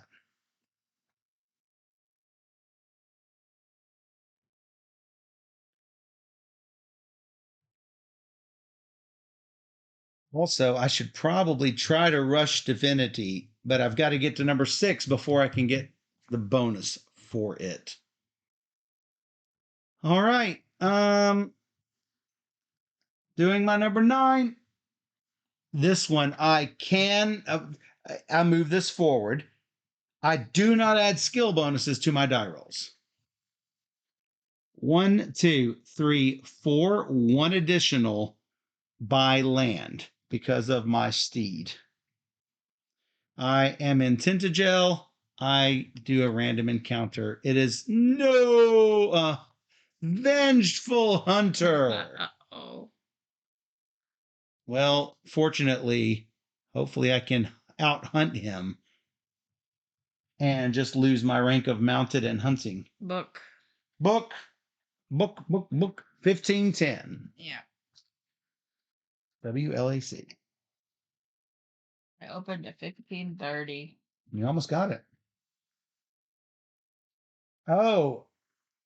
No, not mounted and hunting. I lose 2 of nature lore, which is fine. I don't mind. Not far along your path, a doe is Deer? Yeah, a doe female is deer? picking through the grass. You continue forward, and the deer bounds off. Moments later, a young woman in hunting remnants leaps out in the wilderness ahead of you, furious that you scared the beast away that she was pursuing. She notches an arrow to her bowstring and shouts, "It's your fault the deer escaped. Sorry. You're going to help me catch that doe or else." Fine. You agree to help the hunter's demand. Fine. You may resist the hunter's demand. Fine. Helping? Yes. Looks like it's time to use my unfailing bow. Whoops, here we go. Whoa. You agree to help the hunter, and she smiles and lowers her bow. Excellent. Now we have 2 options, she says. Either we track the doe so that we can sneak up on it, or we lure it back here so I can dispatch it from hiding. Is it a unique doe? Because you sneak up on it. You may use hunting to track down the deer, or you use endure hardships to lure the creature. I am going to use hunting to track down the deer. Oh, wait. I am going to use my unfailing bow to instantly succeed at 1 hunting skill. Because I can't put my +2 of hunting on That's this. true. So you succeed. Now's the perfect time because I'm despairing, you see. Yeah, you succeed. Yes. You Autumn. approach the place where the deer fled and discovered its tracks. You notice there's a trail shows signs of the beast slowing, so you prepare to encounter it.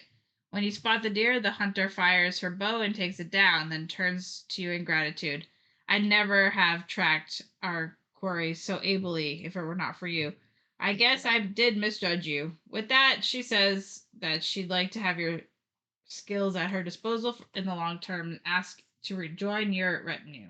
Yay! I'm accompanied. Gain destiny equal to 6. Woo! 5 plus 1, yes. 1 plus location. Plus location. I love it. 1 wilderness skill of your choice. Oh. So I've lost nature lore. So I guess I need to increase. I'm going to take endure hardship, I think. Become accompanied and place a hunting skill marker atop the accompanied status card. So she will add her +1 to hunting to any of my hunting rolls. Wow. And this status never expires. Yeah. And if I get a second person to accompany me, I just keep adding their tokens to this card. I love it. That was great. Her face. You're number 9. I'm going to that number 1 location I need to go to. 1, 2, 3, 4, 5. Nope. The C. 1, 2, 3, 4. Yeah. You can go 4. You can go 4. 1, 2, 3, 4. Did it. All right. What is that? Special encounter. When I reach the city, I can claim the kingdom using either diplomacy, yes, or attacking with warfare. Which is a 6. 1, 1, 1, 1, 1, 1, 1, 1. 4. I have 8. Boo. If I succeed, turn to 10, 16. Turn in your hymnals to 10, 16. Yay. 10, 16. My kingdom. King of the North. Is it a diplomacy victory? Yeah. You march boldly into the great hall of the palace and present your claim to the throne. The steward of the city doubts your words. But the people have heard of your famous deeds and are convinced of your sincerity. 3 days later, you are crowned by the ruler of the land. You are crowned the ruler of the land in a splendid ceremony. Gain 4 destiny. Become a monarch. Oh, I was going to discard that to become a monarch. I guess I don't need to. You're a double monarch. I was going to be a monarch anyway. Stephanie, each time you gain this status, Yes. gain 2 ranks in your highest renown. Yes. While in a city, if you are in beast form, whenever you roll the die twice, take the highest result. Yep. Oh, if you're not beast form. So. Well, I was going to become monarch with this. So. Yeah, but. It was my destiny. Each time you gain it, you go up 2. That's true. I could gain it again. You could gain it again. All right, I'll gain it again. So you're giving that up. I lose diplomacy 1 rank. That's no big deal. Cunning and warfare. That's not a huge deal. But I become monarch again. And, yes. And I gain a villainy. So, 1, 2. Yeah. Because she has nowhere to go. It's my only hope. So, that's cool. You are in a city other than Camelot. Yeah. So you have become double monarch. This is my city, guys. You better listen to me. Wow. Demanding. It's my kingdom. I guess. My kingdom for a kingdom. I guess. All right. I'll take that 1 marker up there. Yes. You do not get another quest because you already had a quest. Yeah. All right. my number 10. I am going to probably go here. That is where I have my first Magnificent Deeds. I need to have a standard encounter. Remove my quest marker. It's a hard quest, so I'm assuming it's going to be a good quest. So I'm hoping that this works. I'm no longer despairing. I gain a rank of renown. Cha-ching! So that's gone. I'll put that back where it was so I can find it later when I become despairing again. Yeah. 1, 2, 3, 4, plus one more on land. I am in Limerick. I have a rogue, a cunning rogue 1713.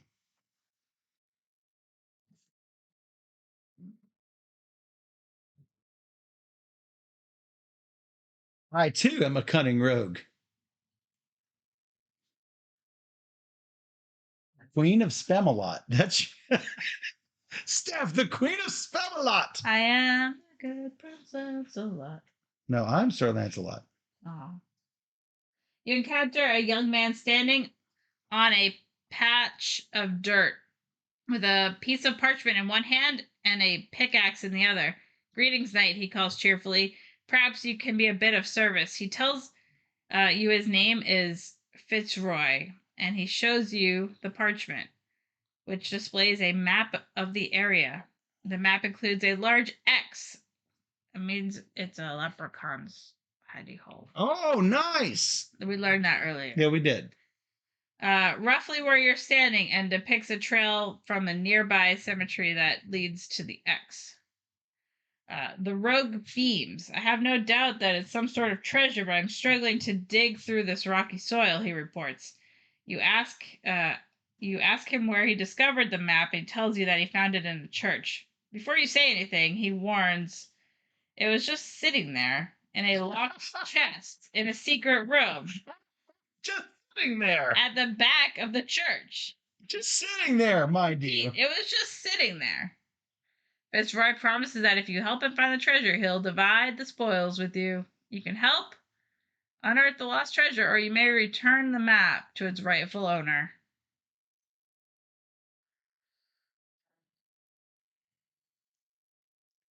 I'm going to return the map to its rightful owner because it's in a church and I need divinity.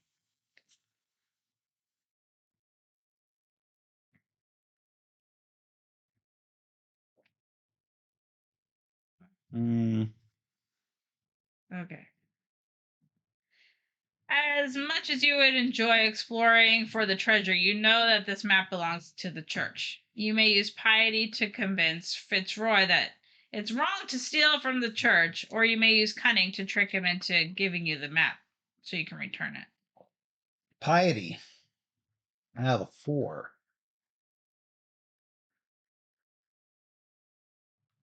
Plus 6 is 10. Fail. No. Oh, dang. No. You appeal to Fitzroy's sense of humanity. The church provides hope to many, you say. The treasure you seek may be tucked away in preparation for a time of great need by the local people. Imagine how the folks will react when they discover that their salvation has been stolen right from under them. That's right. The rogue sneers. Uh, then priests will just spend it on themselves one day, no doubt, he contends, to which you respond, some priests might indeed do that, but if these particular clergy wanted to spend the treasure on themselves, they'd have done it a long time ago. Fitzroy stares at the map and sighs. Take it, he says, handing you the parchment. Perhaps some treasures are meant to stay hidden after all. You both go your separate ways, and then you return the map to the church without delay. Gain 2 destiny. 2 destiny. That's not a lot. Spiritual skill of your choice. Spiritual skill of my choice. 2. I think I'm taking magic. 2 ranks of divinity. That's what you wanted. 1, 2. Yes, I did. That's why he did that. That's why I did it. Oh boy, I wish I had extra movement like a horse to help me. And 5 is 10. That's my 30th. All of these points are public knowledge. I cannot hide them from Steph. So she knows how much risk she needs to take. All right, you're on your number 10. Oh, I yoinked this. Yoink. I'm gonna go to that 3 water space. 3 water. 1, 2, 3, 4. Actually, I'll go one into the city. And to the city? Yeah. Here? Yeah. Nope. All right.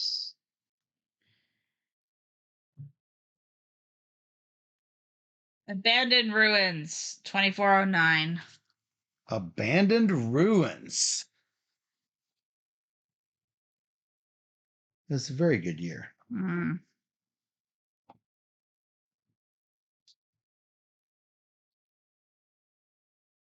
You're in a city? Yes, you are. 2409. You enter the city limits after nightfall, exhausted from your journey and grateful for the opportunity to rest. Before entering the city proper, you spy an ancient stone archway that stands freely on its own at a height of 10 feet. By the full moon's light, you can see remnants of elaborate carvings adorning the archway's columns.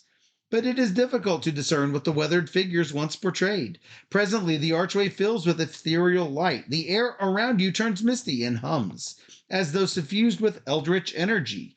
Before you can react, a frantic man runs up from the city. "Good night! Come away from that arch," he hollers. "We of the city have learned not to pass through it when it glows like that. Most who do vanish forever, and the few who have returned have witnessed strange things that they wish they hadn't." Arkham Horror, am I right? I mean, there's a Cthulhu on the loose. You can sense that the townsman's warning is in earnest, yet something about the ruined arch and the ethereal light calls to a place deep inside you. Yeah. Being called by the great old ones. Tell. You know, when you enter an area with one of those portals, you're in the portal. Yeah. Right there. What it is. You may pass through the ruined arch, Yeah, I could. or you may heed the man's warning and continue on to the city center. No, we're passing through. Oh, look at the number. Hey, nice. I know that number. It's a good number. Yeah, it's meant to be. It's a very good year. Yeah. Here we go. You ready? Yeah, sure. Endure hardship. Yeah. Cthulhu Fatagan. No. Ignoring the man's warning, you stride forward into the ethereal glow of the ruined archway. At once, you sense that you have left the mortal world behind you. I'm going insane. You are no longer a thing of dust or clay, but a pure essence floating in a sea of light and color. Uh-oh. She's now King Rainbow. Yay! From the iridescent nothingness, a fey voice speaks. "Mortal, I called to thee, and thou hast answered my summons. Yeah. As the world thou knowest nears its end, there is a matter in the past that has resolved in a manner that I find unacceptable. Oh, jeez. Go back now into the past and complete the matter to my utter satisfaction, I don't have time. and thou shalt be rewarded. Okay. Regardless of thy success, I shall return thee to this time when thou hast completed thy attempt." Your view starts to shift, and it appears that you are slowly being returned to the terrestrial realm, though you know not where. Your thoughts grow murky, and you feel an odd sensation akin to motion, but less familiar. You sense that you are being drawn backwards through mists of time for a brief stay, after which you shall return to the time of Britain's final wars. Gain 2 destiny. Okay. Draw a random location card from among those that were removed at the start of the game. Stonehenge. Fits. Draw a treasure card without examining it and place it face down beneath the location card. Move to the location card's space on the map. And then encounter the location card immediately as if it were currently the golden age of Camelot.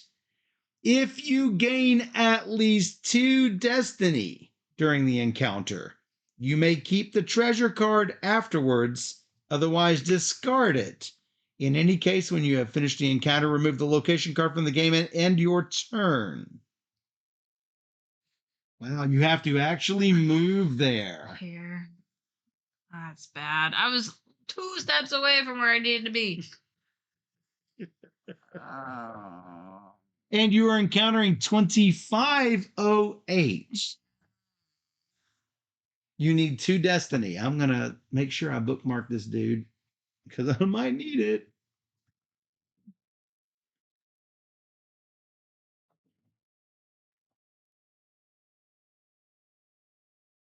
So, following Merlin's instructions. I already visit Merlin this game. You are following some instructions from Merlin that you did not know you had. Yep. You find yourself traversing a vast grassy plateau. Up ahead, through a light morning fog, a remarkable structure comes into view. Oh, it did not say to read the location on the... No, it just said... It just says go to encounter it. Boom. Yeah. You don't get the 1 destiny for it then. No. That's weird. What was this one? This is this one. 2508. Then encounter it immediately. Yeah. Okay. Dozens of colossal slabs of hewn sandstone stand upright in an enormous circle. When you draw closer, you see a ring of slightly smaller blue stones standing inside the outer circle. You also notice workers scurrying about the site. Merlin appears abruptly and beckons you over with a cordial wave, so you approach him with wide-eyed wonder. What is this project you have underway? You asked, for you have only heard brief whispers of this legendary site in the past. Welcome to Stonehenge, he says. The king wanted a monument to commemorate our noble dead. This ancient place was once used by locals for their occult rituals, but one cannot deny its majesty. I thought we could make a few additions here and there, and then consecrate the site. We are adding some decorative blue stones at the center of the monument that I personally brought over from Mount Kelleros in Ireland. Why not lend a hand with their placement? Or if you'd rather, you could go assist the priest and astronomers. You raise one eyebrow. Astronomers, you ask? Merlin gestures vaguely to the northeast. They mentioned that since we were making modifications, they would be delighted to do something interesting with the alignment of the portal stones. So I gave them leave. You may help the workers raise the blue stones, or you may assist the priests and the astronomers with their tasks. And something the great old one wants you to do something specific, which it doesn't matter. As long as you gain 2 destiny, you're good. Well, they might not give me 2 destiny. I don't know. I can't tell you that. I'll do the first one. Hello, time roller. Help the workers. 2130. Well, they're all the workers raised the blue stones, yes? Yeah. 2130.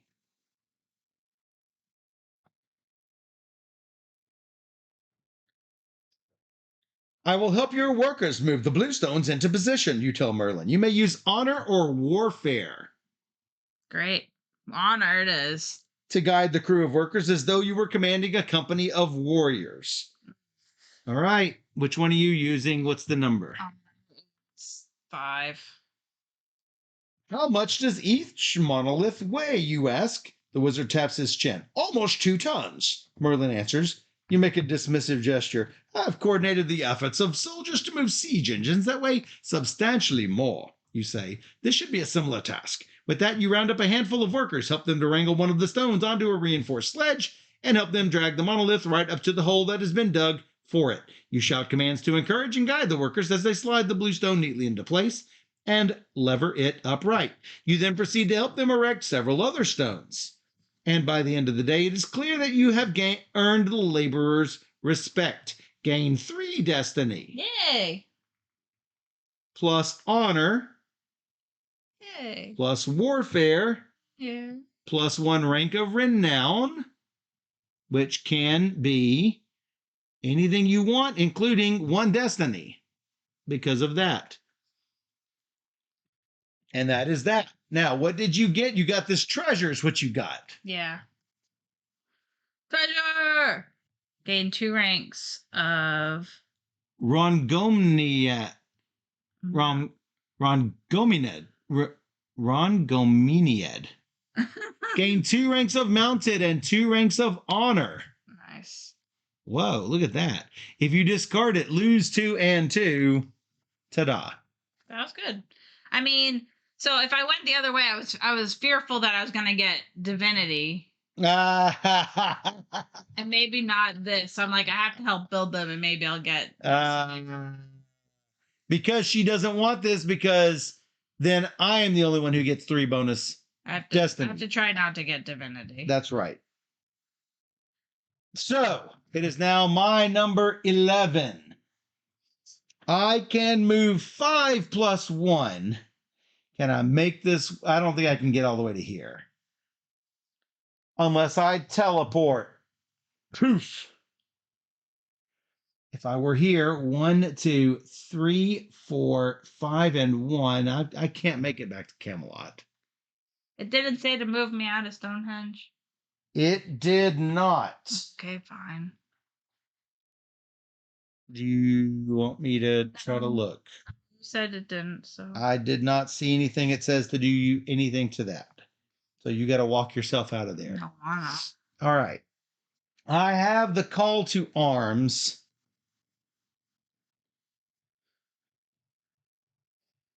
Five and it's a C. I can't do that. 1, 2, 1, 2, 3, 4, 5, but that's also C. Because it is blue, I know it's C. 1, 2, 3, 4, 5. So this will be my next to last turn. That could be my last turn, but it's not great. Because, well, each time I claim, I can, after a standard encounter at a city, which I would not get unless I go here, then up here. 1, 2, that I could do. Then I would gain 2 ranks of divinity or 2 ranks of villainy.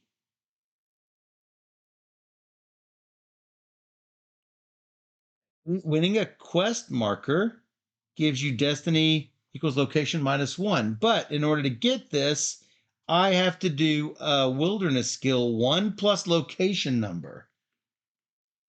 I don't have a high... Oh, no, this is not it. This is over here. Yeah.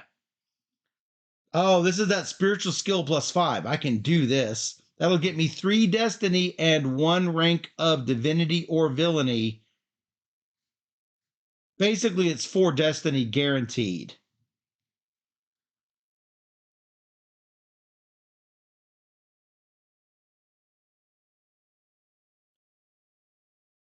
But I can do that after. So it would be in my best interest to just move as far as I can.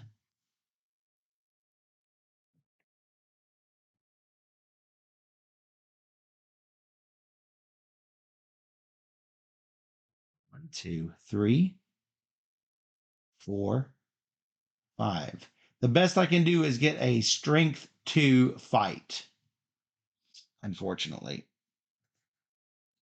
Oh, if I were to get this, I get 4 destiny and a rank of divinity. If I can do a piety 6, so anything but a 1. And then the next turn, I can actually get there. No problem. That's what I'm going to do. Hey, Band Angel. Hey. 1, 2, 3, 4, 5. This is just a piety 6 roll. Not using my call to arms or anything.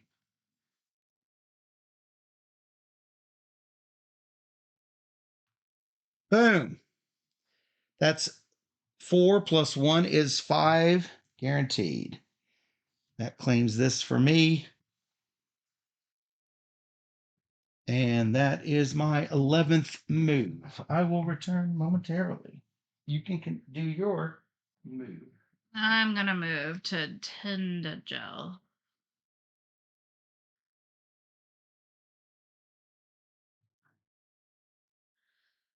All right. It is a harrowing battlefield. Oh, no. No.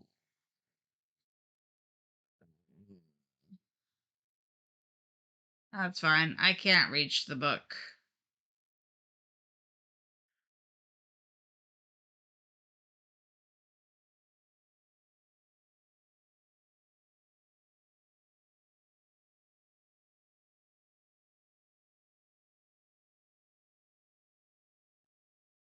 Three, four, five.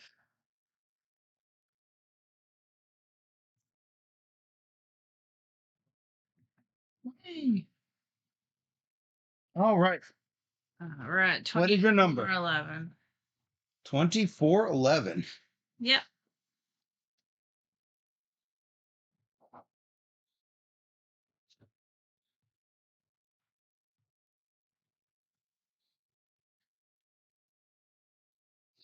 After entering the city, you were invited by the local baroness to inspect the central keep's defenses. You are striding down a parapet walkway when warning trumpets sound. Frantic messengers rush forward to announce that a company of hostile soldiers is approaching under the banner of Sir Mordred. A short time later, the city's residents flee their homes to shelter in the keep. From the battlements, you observe the inexorable advance of Mordred's men as they make their way toward the stronghold through the streets of the surrounding city. You may rally the castle's defenders against the coming onslaught, or you may help Mordred's soldiers capture the keep. Now we're going to do Rally the People. Rally the people, 2048.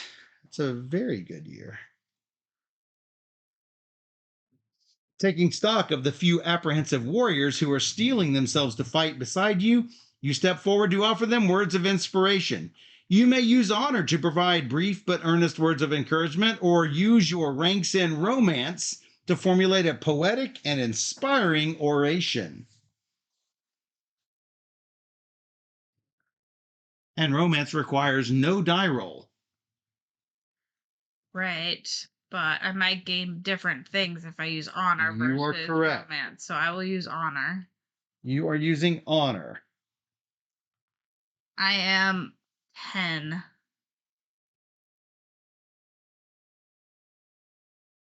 We may be outnumbered, you say, offering a reassuring smile to your brothers in arms, but we remain in the hands of of Providence. If it be the divine plan that we live, then we shall live.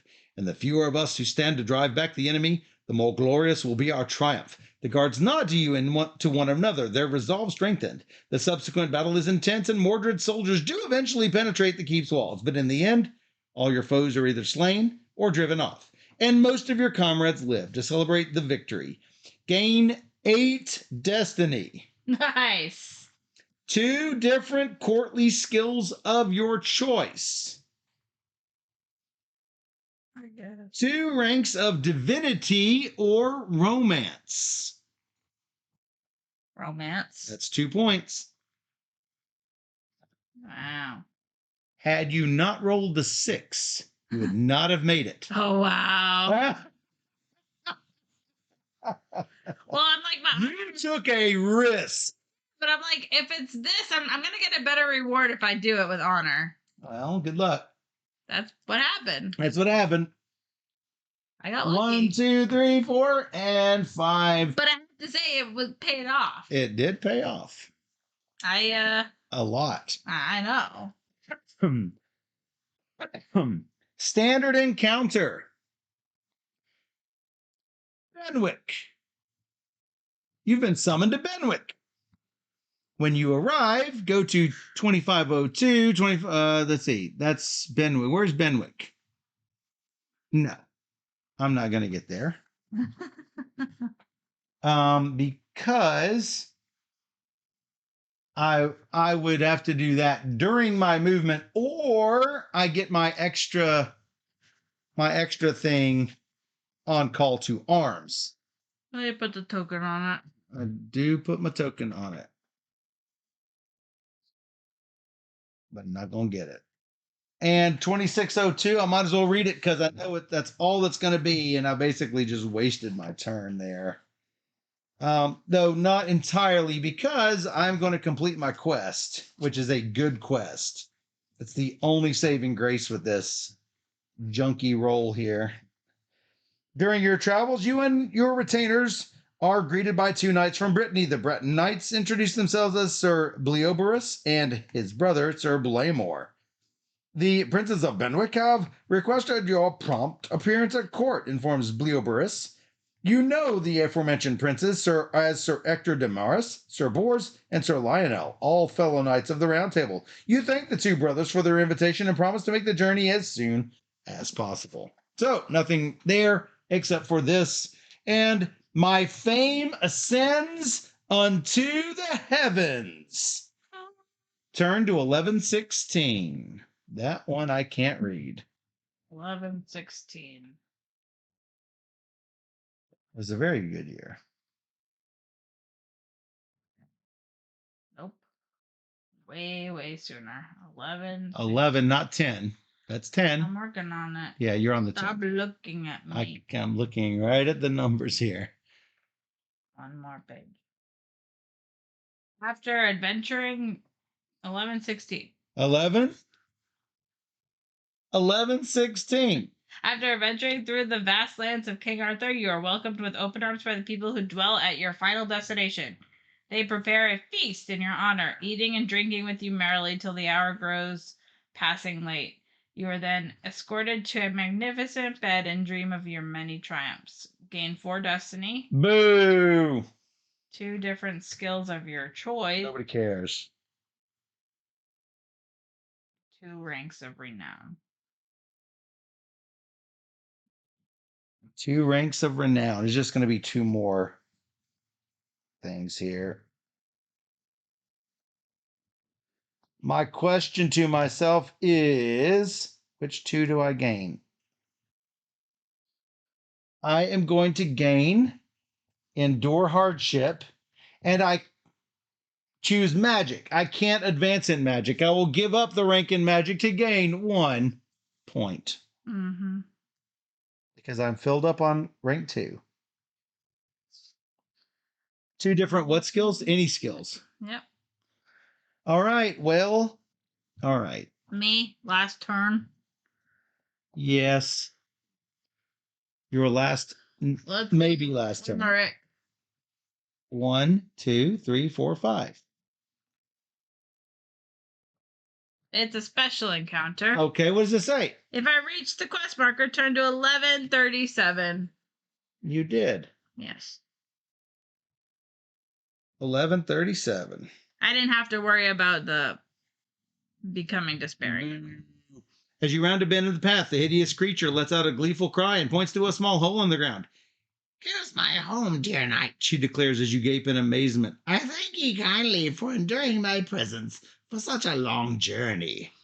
You are too out of breath to respond as she winks at you and claps her hands. A moment later, she transforms into a tiny glowing light and then descends into the hole, never to be seen by mortal eyes again. Gain 5 destiny.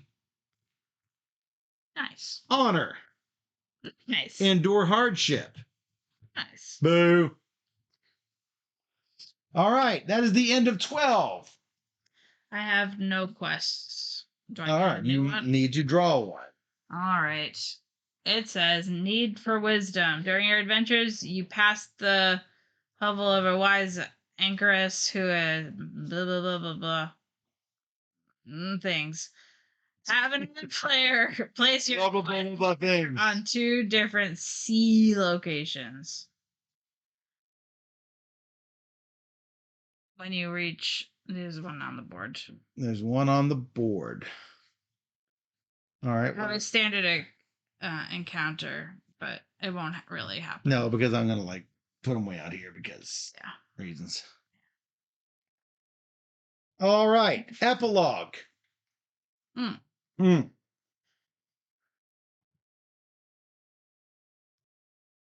As the sun sets on Camelot, many knights of the Round Table seek to complete their final quests, while others return home to assess the future of the realm. Competitive play. Every knight who still holds a call to arms card may discard it to take one additional turn in normal turn order.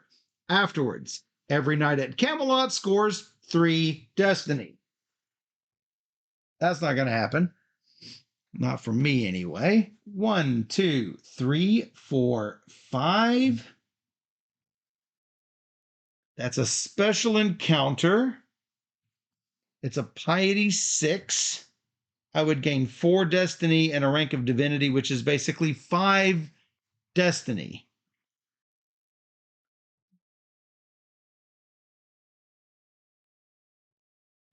Go back to the mountains. Find your giant. I could try to go back to the mountains. But then I'm afraid I will romance myself in out of 3 points. That's true. That's the only problem with that. So I think it's a 1 in 6 chance to miss it.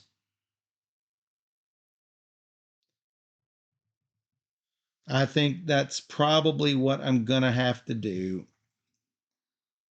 No, it's a spiritual skill 5. I automatically get it. And I only get 3 and 1 rank of divinity. I don't get this one. This is a different thing entirely. Right. That's this down here and this right here. Neither of which I can get to in 6. Because I can move 6 with my horse. And I can't get to Camelot for sure. Me neither. 1, 2, 3, 4, 5, 6, and 1. 1, 2, 3, 4, 5, 6 is as far as I go is to there. So yeah, what do you got there? You sitting at 45? Yep.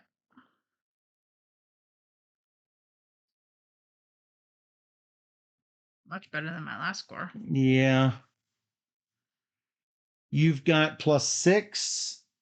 I've got +7.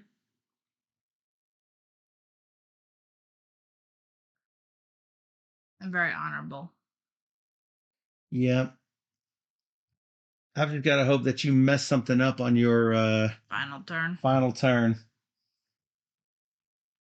And I'm just going to take the surefire way. Well, yeah, it is surefire way. That gets me 4. +1 is 5. The one that I discarded. And that's it. I guess I'll try this again. Go back 1, 2, 3, 4, 5. Yep. Tintagel. 24. Raging Storm. Your final encounter.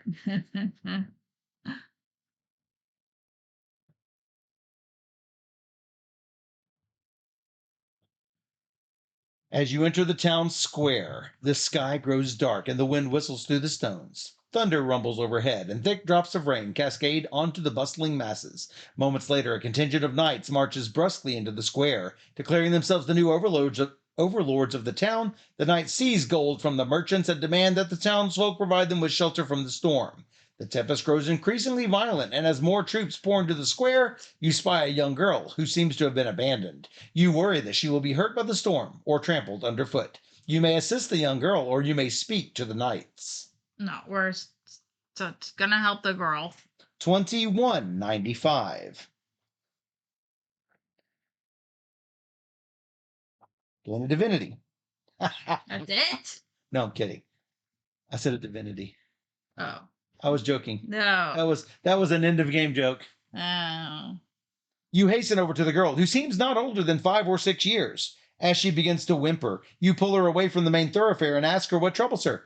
I'm afeard of the noise, she says. Me mum and dad were selling fruits, but now they're lost. I don't know what to do. With that, she starts bawling, even as the situation around you grows increasingly out of control. You may attempt to keep the girl calm using diplomacy, or you may use endure hardship to protect her from the storm.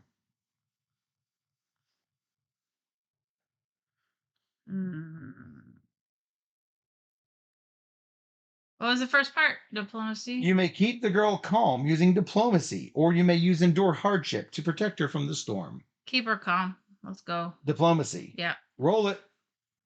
What do you got? A 4? Yeah. Doesn't matter. 10.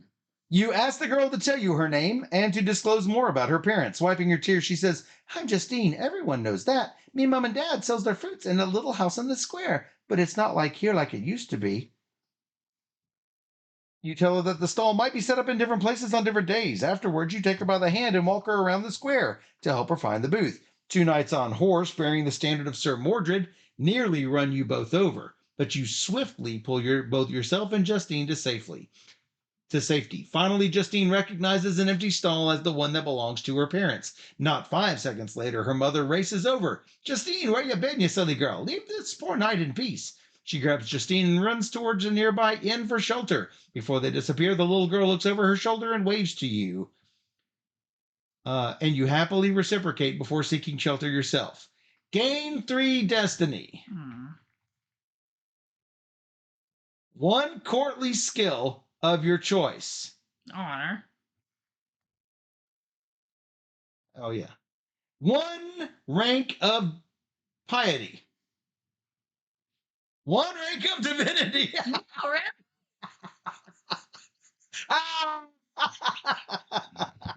Womp, womp, womp. Become determined. Oh, that would have been great 3 turns ago.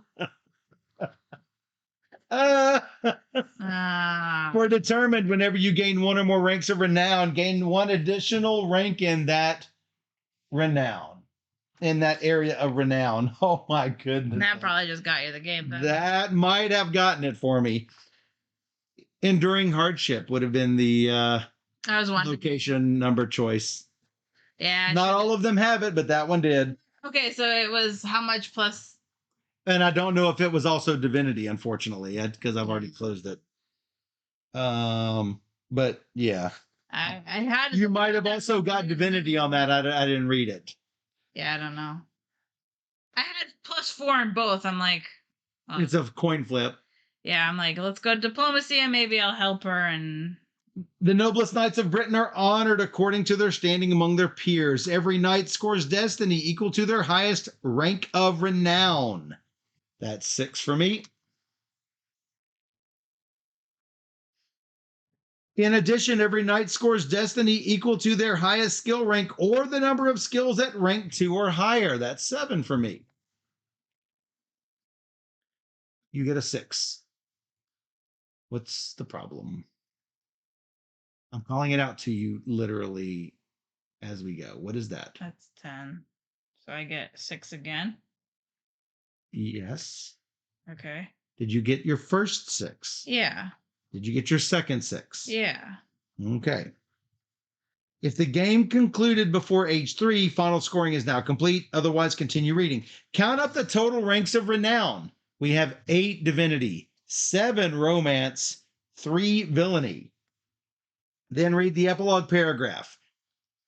Divinity. Although Camelot has fallen, its spirit will live on forever. The divine light of the Holy Grail shines upon your realm, an enduring reminder of the mighty deeds accomplished by the land's most hallowed knights. Every knight with 6 ranks of divinity scores 3 destiny. I did, right here. That's romance.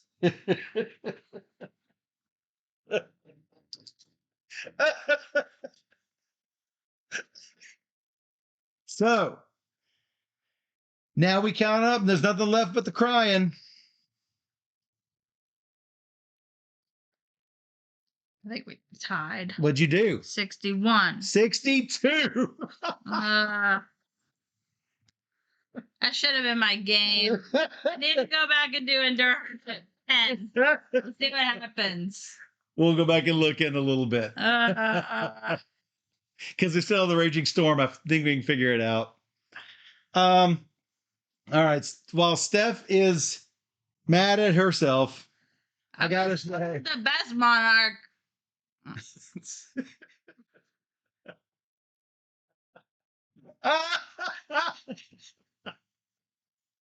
Oh goodness! Divinity. That's I don't want to be divine. No. That's honorable. This is not should be the way. This is not the way it should go out.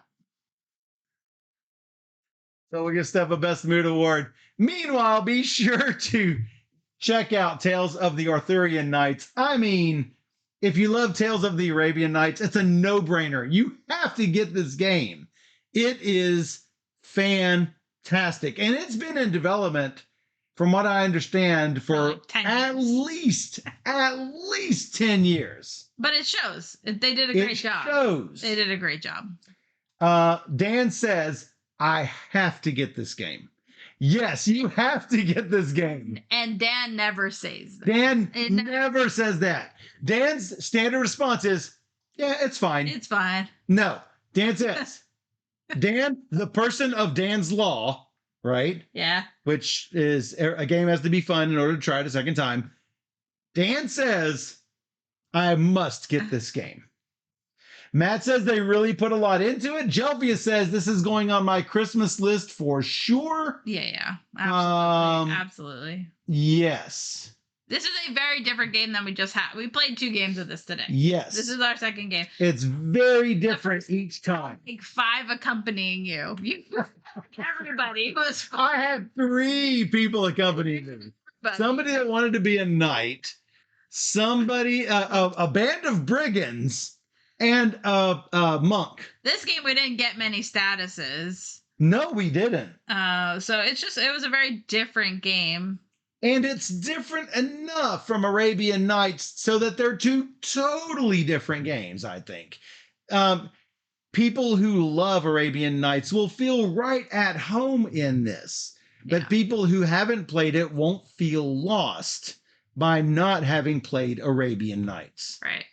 And I don't think this fires the other, or the other means you don't need this. I think both are fantastic. But since Arabian Nights, nearly impossible to get, if you don't have one, this is your best option. Yeah. And I think it probably runs about an hour per player. Is probably accurate. Yeah, but we like to do all the reading. Once you've gotten to play it a few times, you'll be like, okay, you know that I'm just going to read you the intro for this location, right? Put a token on it. Yeah, we're good. And we don't have. Yes. You sometimes have long encounters. You just do. Right. And so it just depends on if you find those encounters. Right. Plus, I had 2 encounters back to back, which you rarely have in this game, and which you have a lot of in Arabian Nights. That's true. Plus, Arabian Nights goes much longer than 12 turns per player. Yeah. It could go all night if you don't get the right combination of That's true. destiny and story points. No, I like the end point. Yeah, because with Arabian Nights, let's say you set your destiny and story points at 10 and 10, and you never receive destiny, or you never receive story. You're sort of stuck. Yeah. And you grind and grind and grind and nothing happens. There's an ending. Yeah. No, it's really good. Yes. It's really, really good. If I'd be surprised if it doesn't make in the top list of this year. Not just this month. Just the year. Not this month. Year. This year. This is one of the best games this year for sure. Yes. Easily, hands down. And it's one of those games that will tend to be replayed a lot in this house. And I can't say that about a lot of games. In a house that has 4,000 games, I know. not many games get replayed over and over. I can say that about things like Pathfinder Adventure Card Game. I can say that about Gloomhaven. I will say that about Tales of the Arthurian Knights. I want to play with all my groups. Whoever wants to play, I want to show it to them because it's that fantastic. It is that fantastic. And I want to see what happens. And it's one of those games that I call an experience game. Yeah. You can't take it seriously. You just have to just enjoy the experience. Now, what I will say, another difference between Arabian Nights and this, Arabian Nights, you can get punished.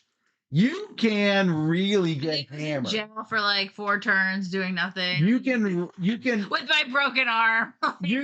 In this, when you fail, you aren't shackled forever. At least as far as I've seen so far.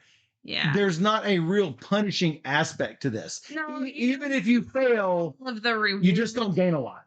But you do get like a level up because you learned from your experience. Exactly. It for 12 turns it could be a little bit punishing, but it's not like you lose your whole turn.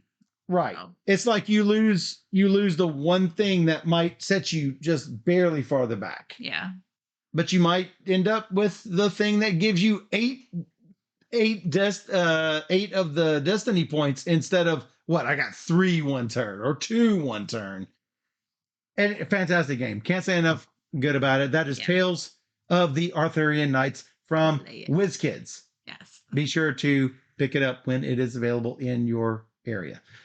So if you enjoyed this teacher playthrough and you want to see more just like it, come join us on YouTube at Board Gamer Steph. Hey, that's you. Or you can join all the people in our chat on twitch.tv/BoardGamerSteph, where we stream live every Wednesday and Sunday night at 5 p.m. Central, and we stream 3 games or more every single stream. So come join us on Twitch, where we play all the games. And for those on Twitch, we'll be right back.